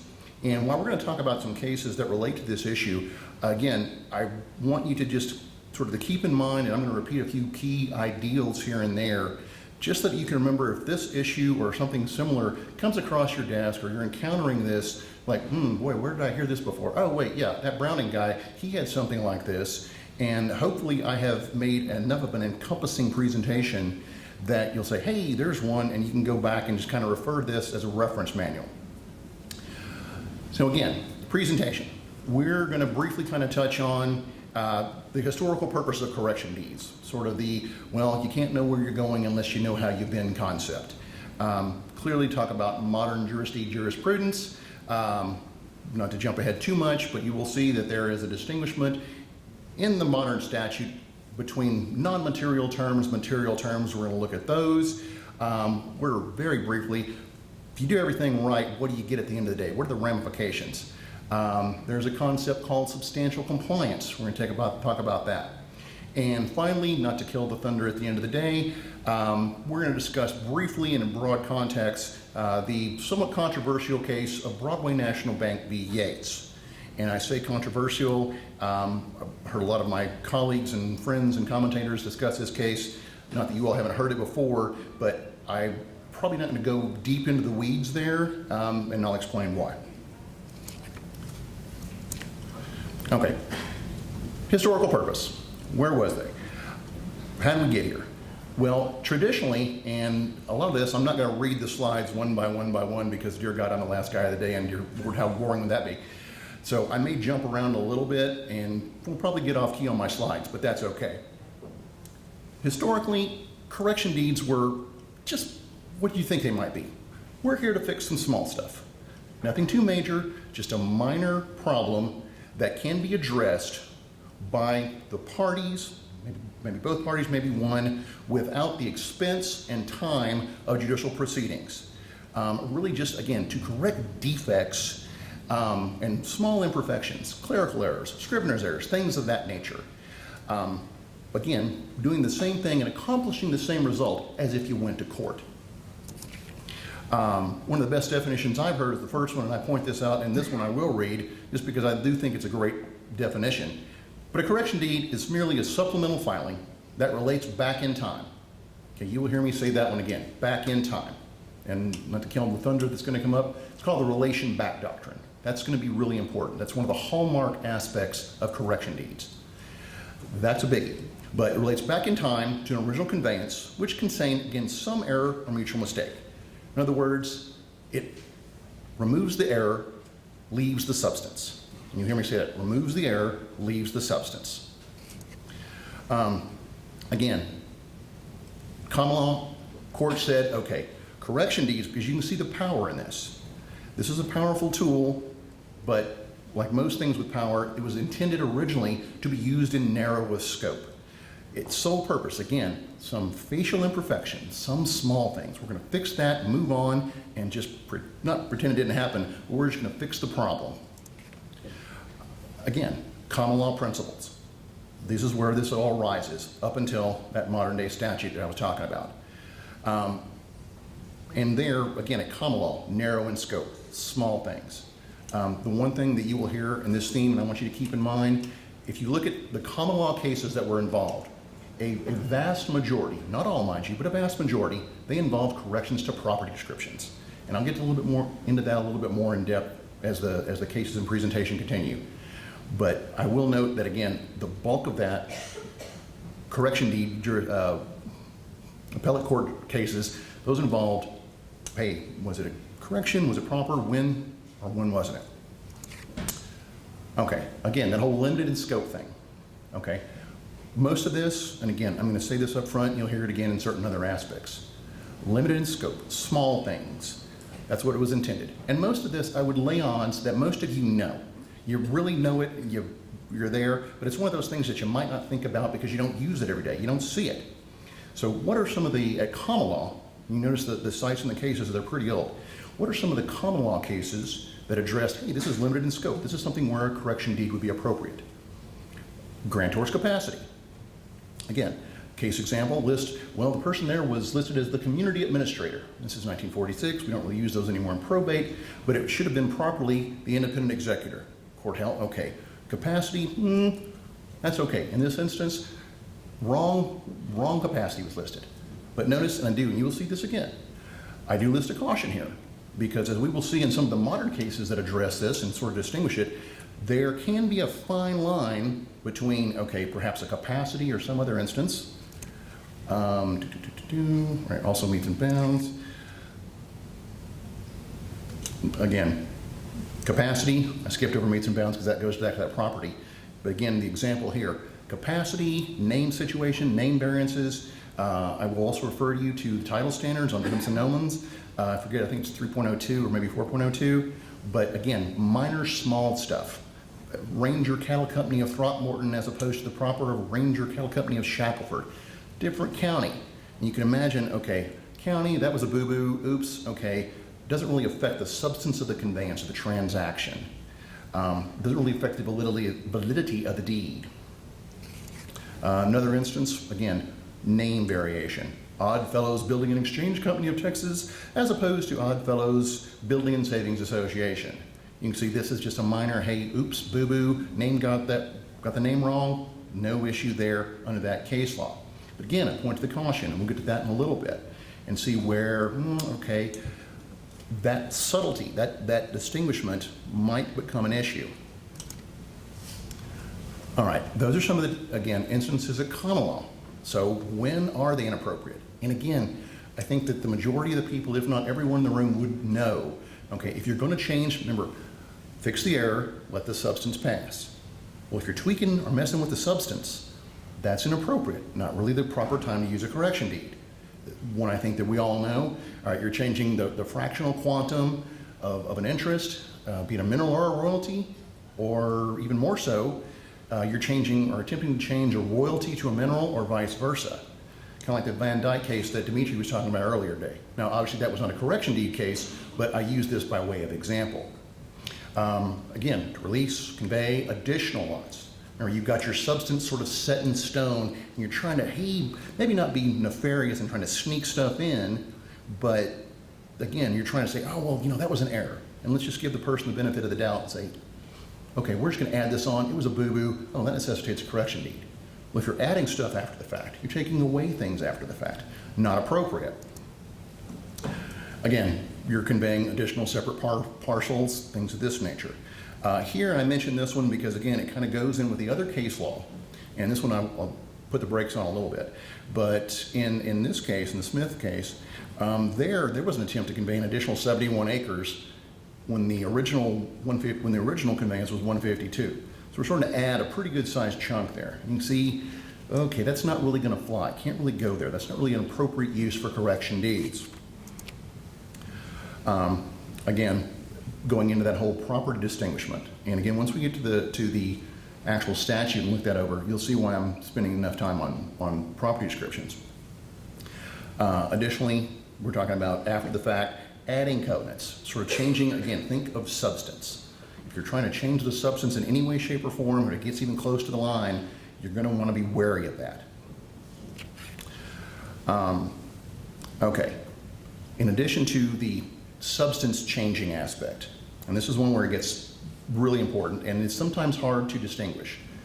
But, and again, this is at common law. Okay, at common law, if the original deed, if it did not have the essential terms, all right, then the underlying original deed was void, and you can't use a correction deed to fix it. So obviously, well, okay, what are the essential terms? And again, I lay odds that overwhelming majority, if not everyone in the room, knows what these are. The standard, okay, statute of frauds. Talking about real estate, generally speaking, for the most part, it's got to be in writing. Instrument of conveyance must be signed by the grantor's authorized agent. You can see where this could come into play. I had a case entitled that happened this very thing not too long ago. It was the purported power of attorney, but, oh well, signed in an individual capacity, power of attorney's lost, there's some issues there, okay? Probably not going to get to use that correction deed statute to overcome this. Now you can do a separate deed and start from scratch, but again, you don't get that back in time relation doctrine. Okay, let's do that one. Okay, this is one where folks get tripped up a lot, and I'll spend a little bit of time on this. Okay, essential term. Instrument of conveyance must designate a grantee who is in existence. Probably all heard that. Okay, short answer, can't convey to a dead guy. Okay. There are some subtleties there about delivery date, and if it's executed, not delivered yet, and the person passes away in the interim, maybe goes to his estate, things of this nature, but again, I'll just point that out not to get too much in the weeds.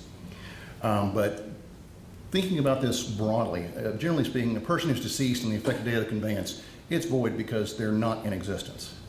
Okay, that having been said, and the one that I see the most often is problematic, because usually you're finding out, well, we're going to convey to old John, and old John is dead. Well, that's usually the case.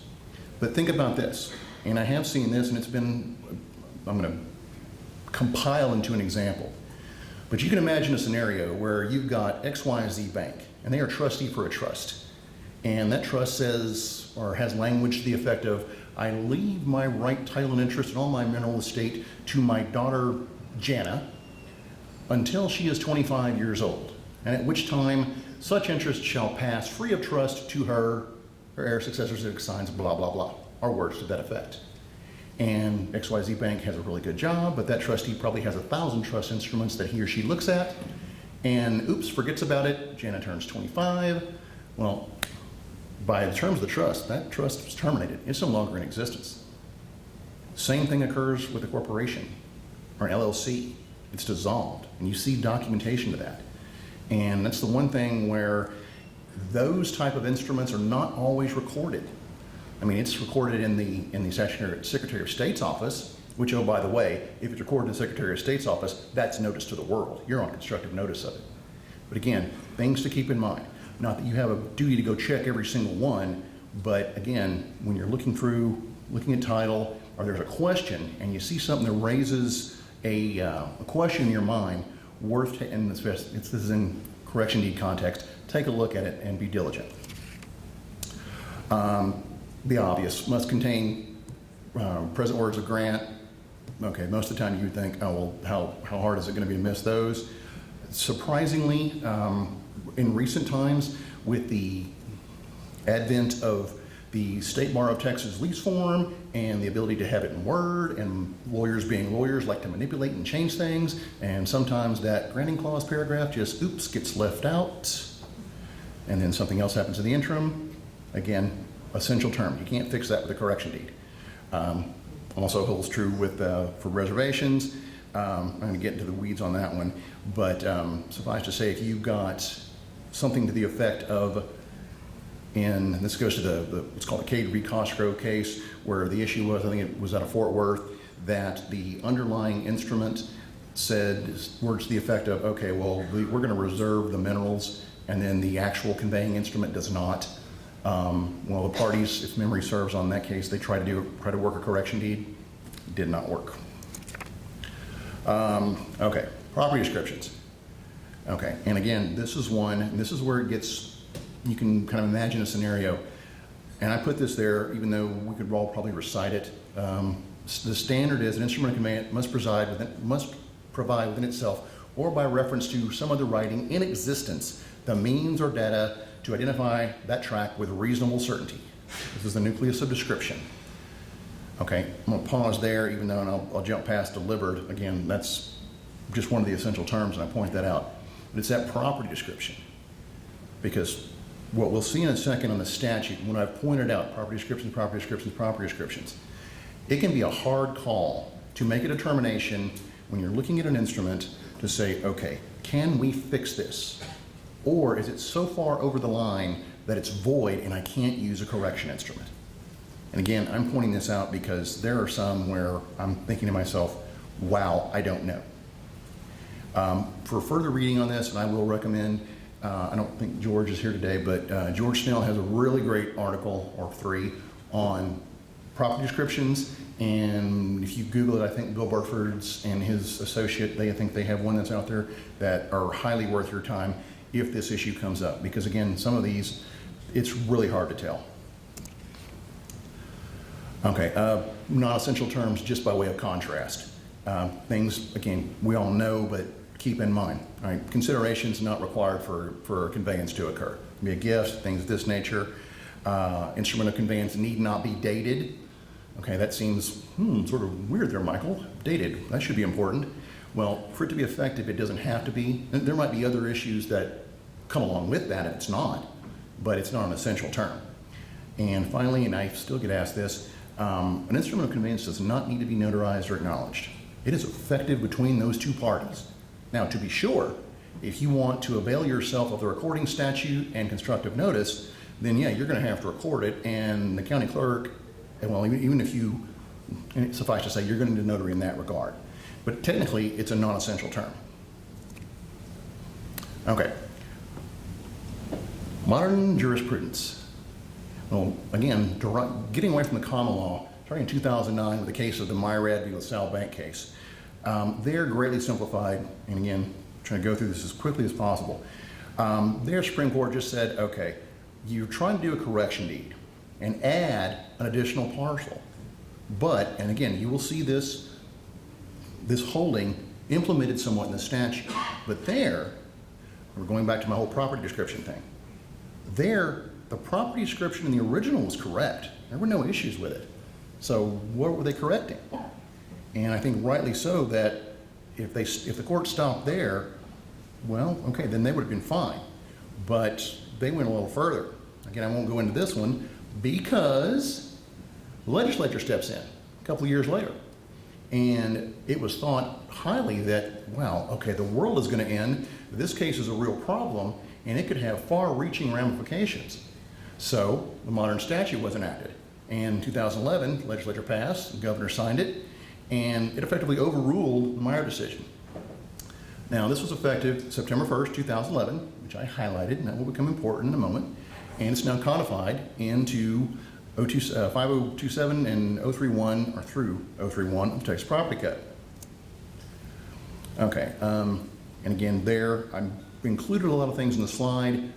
I'm not going to go through each one of these because you can read this, but again, as our second paragraph indicates, and how I mentioned in the opening, one of the most important aspects of this is, okay, the distinguishment between, is it a non-material, small stuff, material change? One of those two comes into play. All right, non-material terms. All right, again, sort of the small things.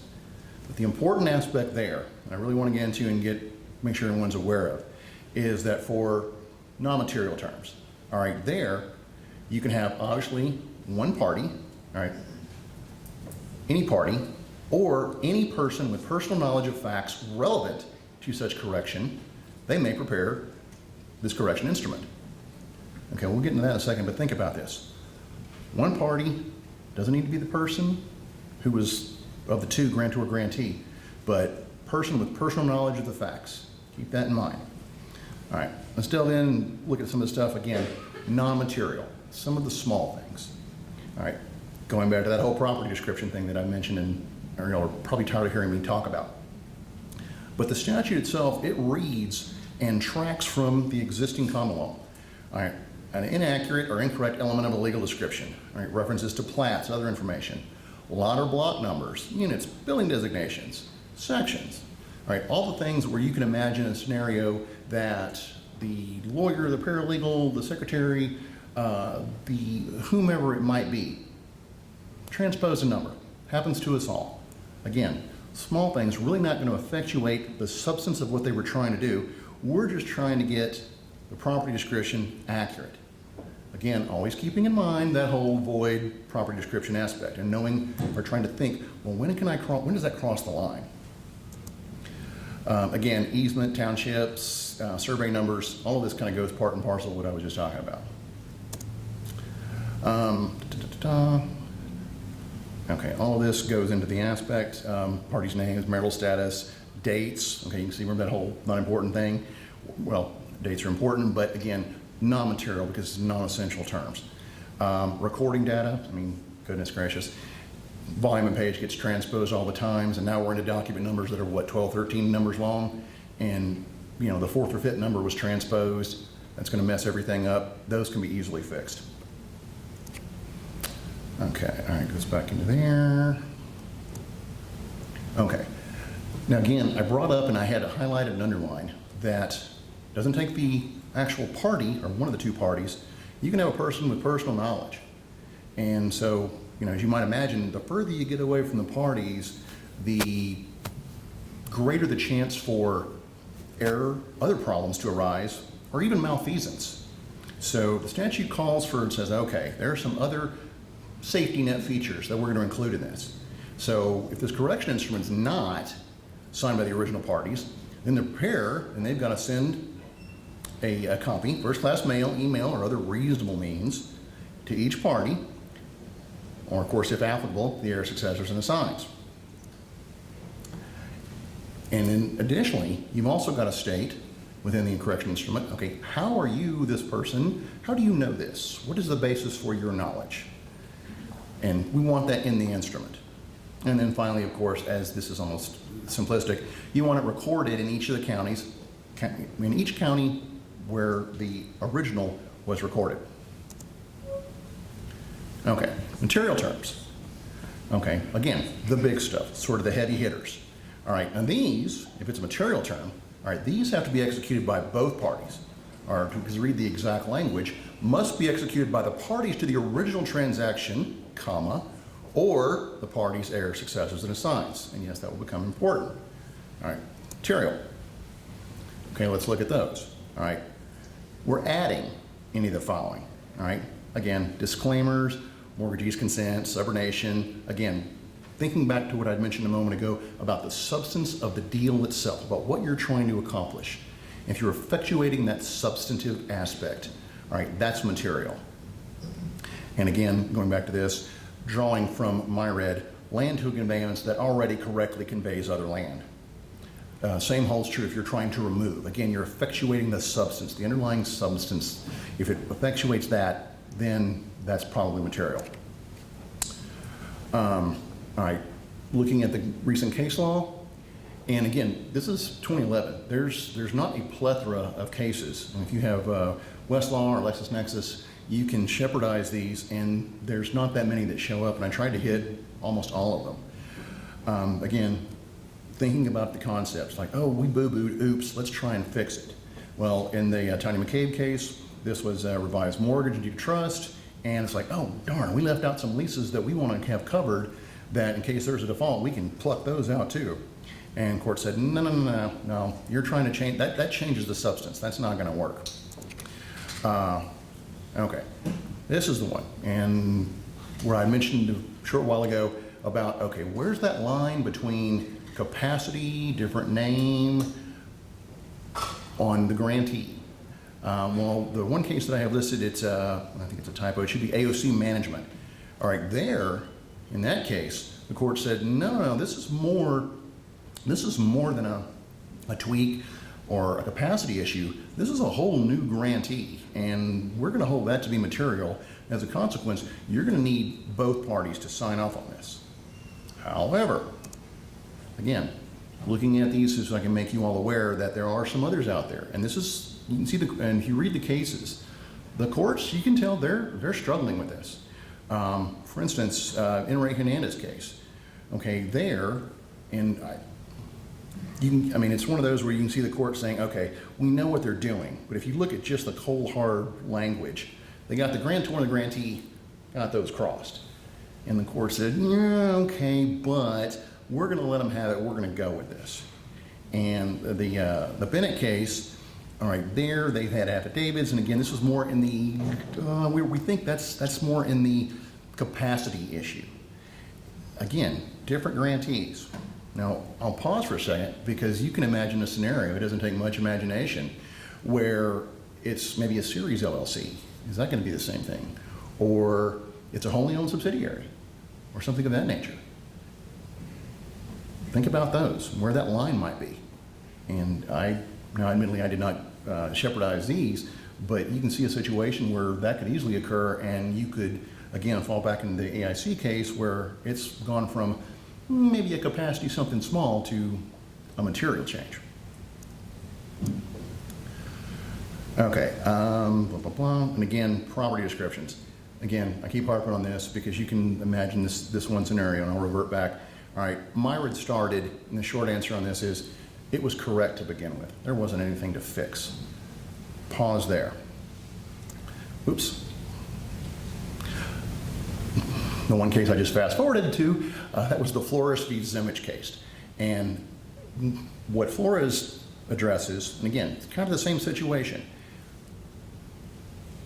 Not correct as was Myrid, but there was an issue with the meets and bounds. Further, court, and I don't think the court addressed this, but the problem was there, and when you corrected the meets and bounds, it ended up adding another track. To my mind, I don't know if it was argued, but on the other side, I would have probably said something to the effect of, whoa, no. If we're adding a whole other track, then while it may fall under the statute, the underlying deed was void because that original deed did not address within itself by reasonable means or with reasonable certainty the means to identify those tracks. But again, I think the reason I point this out, you're seeing that it can be really difficult at times, and none of us are surveyors, and there's the case law on property descriptions is all over the place. So again, while the statute and the case law really get into a lot of property descriptions, those are still, I think, ripe with the possibility for an easy mistake as to, is it material, non-material, who signs a correction deed, who doesn't. Okay, just real quick, ramifications. And I've somewhat alluded to this, and there's a few more. I'm going to go through this just fairly quickly because, again, the big one is just the relation back doctrine. You're starting in time here, by and by time passes, and if you have a proper correction deed, you get to go back here, and all the stuff that's sort of in the middle, you're jumping back over that as if it didn't happen. Additionally, valid correction deed, this is prima facie evidence of the facts recited in. These are presumed to be true, of course, which is a rebuttable presumption, and it is notice to subsequent buyers of the facts in that instrument. All right, substantial compliance. And I'm pointing this out. This is where the statute has a little bit of a shortcoming in my humble opinion, but recall that I mentioned that the effective date is September 1st, 2011. Well, obviously we're, 2022 now. It's effective as of that date, but what happens to instruments that were before that? And then they're now just getting to court, or they've just now been discovered. And the courts have just basically said that, oh well, the statute will apply retroactively to the extent that the correction instrument fully, or again, there's not a nice word, substantially complies with the statutory requirements.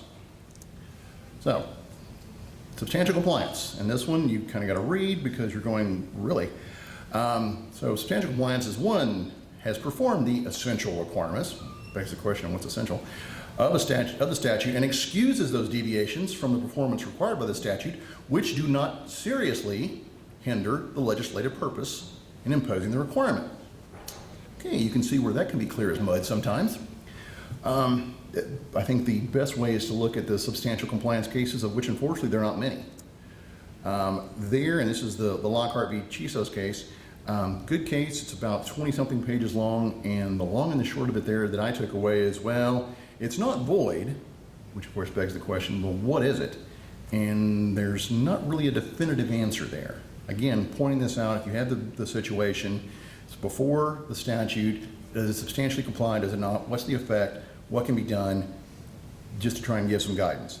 Obviously, as we move forward in time, I think the substantial compliance issues, clearly they're going to be fewer and fewer because we're moving farther away from the effective date of the statute, but again, it's out there. All right, there again, the AOC, looking at the underlying case, they said, no, this is material, you didn't substantially comply. That didn't work. And then some of the other ones, again, these essential requirements, look at, okay, what is our standard, what is MyRed, when do we, going into the common law, when do we look at what was intended? Now, this quote, again, I'm going to read the whole thing for you, but that reverts to that Tanya McCabe case. That's the deed of trust case where we're thinking, oh, wait, shoot, we forgot 4 or 5 leases, and maybe more, I don't recall, but they're trying to include those in to fix the boo-boo. Said, no. Remember, it was correct to begin with. You can't just tack onto that when there's no underlying error. Okay, and some other ones. This is the trail gas. This one, I don't know, I somewhat disagree with this case. You can see the small stuff, but again, where's that line? And in the trail grass, you hit the wrong counties. And not only the wrong counties, but it didn't, remember those, hey, you got somebody else doing this, you need to do A, B, C, D, and E. Well, they didn't do that. And they got a few of them, but they didn't get all of them. And again, is it like horseshoes and hand grenades? Close enough? Again, didn't disclose the basis. Not signed and sent in all the parties, and recorded in the wrong county, or not in all the counties. Is that substantial?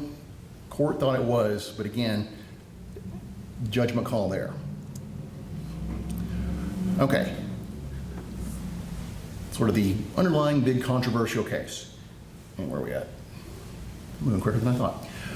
Okay, again, I'm not going to go into excruciating detail on Broadway Bank, but just enough to give you the flavor and sort of the idea of what really happened.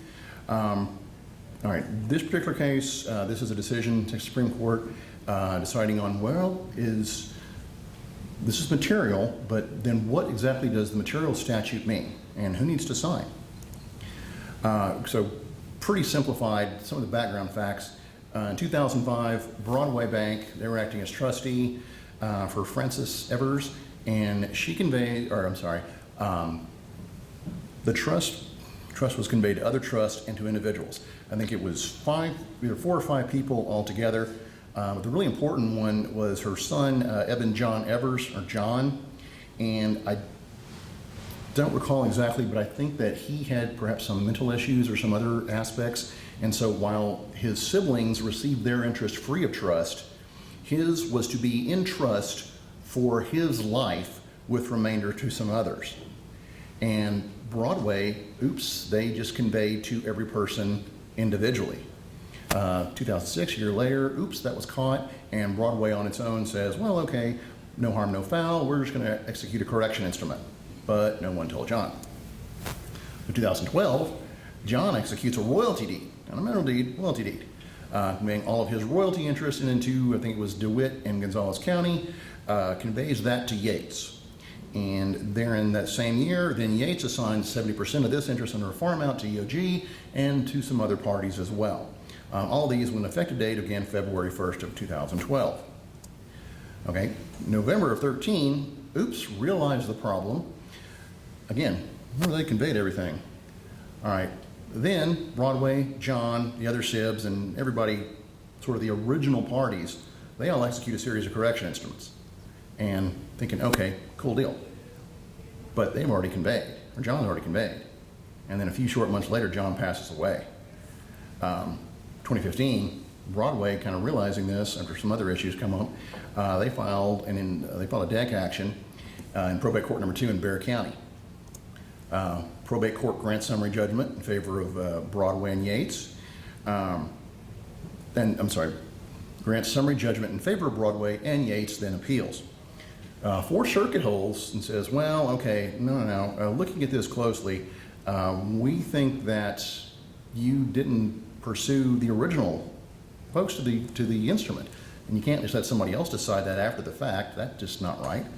Obviously, Broadway Bank and the remaindermen, they appealed to the Supreme Court. And Supreme Court, and again, I've put a lot of information in here. Not going to go too much in the weeds. I'm going to try and hit the highlights, so to speak. But the short answer is the Supreme Court says, well, and this really, if you read the opinion, read the majority and the dissent, it really comes down to what, I didn't say this, but it has been described by some commentators as the battle of the grammar nerds in the Supreme Court. And the short version is that the majority opinion in a 5-4, so it's pretty close. And they hold it says, well, it says we, or using the language focusing on or if applicable, the Supreme Court determines says, well, you may do this, not you shall have the successors and assigns, and interprets the language of the statute to say, well, it may do this. And the ramifications of that, I think you can see, are pretty substantial. I mean, I'll move forward to that in a second here, but again, may, as in to say, does not require all the parties. And if an interest is assigned, well, I mean, off the top of your head,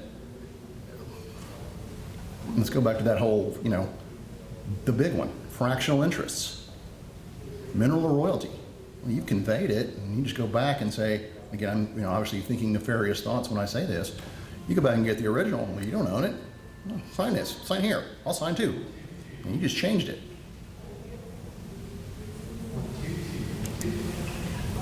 Another big one, statute of limitations. Short answer, court says statute of limitations don't apply. So this could happen more than 4 years ago, 5 years, again, if they don't apply, 5, 15, 20, where's the line? Ramifications of that are far and reaching. And the court, again, not to go into the distinction, but this is really a case where, again, not to cast aspersion on the 9 wise souls in Austin, but it's really a battle of almost grammatical proportions. That's what they're going after. But the ramifications are huge. Now, the Supreme Court justifies its decision and says, well, okay, but all is not lost. One can still be an innocent purchaser, BFP. Well, if you've had a BFP case or been involved in one, that's not exactly an easy thing to prove. It can be substantial. And what if the people are dead? Again, no statute. Let's just go back 5, 10 years and people have passed. What then? Again, I'm talking about innocent purchasers, blah, blah, I go into that one. Again, majority opinion goes into, and I don't know that what Dimitri and Brandon were talking about earlier, how the Supreme Court sometimes punts. I don't think they punted on this per se. I think they interpreted the statute as they saw fit. My very humble opinion is, okay, looking at, well, quite frankly, I think the dissent had a better argument. And if you read the dissent, and again, I'll kind of jump ahead a little bit, Short version on the dissent is, again, grammatical aspects as interpreted by the Supreme Court. And the one thing that I think is really cool, and you heard other commentators, they will talk about this, that I think this is the world's longest footnote, that it is literally a page of 8.5 by 11 paper of nothing but footnote, where the dissenting opinion points out and says, no, you got it wrong. It reads this way, and your grammatical interpretation is inaccurate. But again, 5-4, and majority holds. And the reason that I kind of buzzed through that, kind of originating with that Myra decision, right? Myra was thought to be far and reaching. Well, clearly so is this. And I, consulted, talked with, kind of got the opinion of some other commentators and some other very established title attorneys have been doing this a while as well. And the thought is, okay, before this gets too far down the road and there's some bad acts that are going on, probably in the next legislative session, this is going to need to get fixed. And that's, again, why I don't go into gruesome detail on Broadway. I mean, it's out there and you got to know about it. So if it comes across your desk and you see some issues, it could be a problem. I think it's going to get fixed. I think it will necessitate a legislative change, but I also am of the humble opinion that it will get changed. There will be something done. And that's the whole thing. And, okay, 35 minutes, not bad. All right. Questions? I'm more than happy to take some because we kind of buzzed through that. Alternatively, my email and contact information is on the paper, and I am more than happy to sit and answer questions, or if it is time to enjoy adult beverages and other fine things, I don't know, how many questions at all? All right, thank you so very much.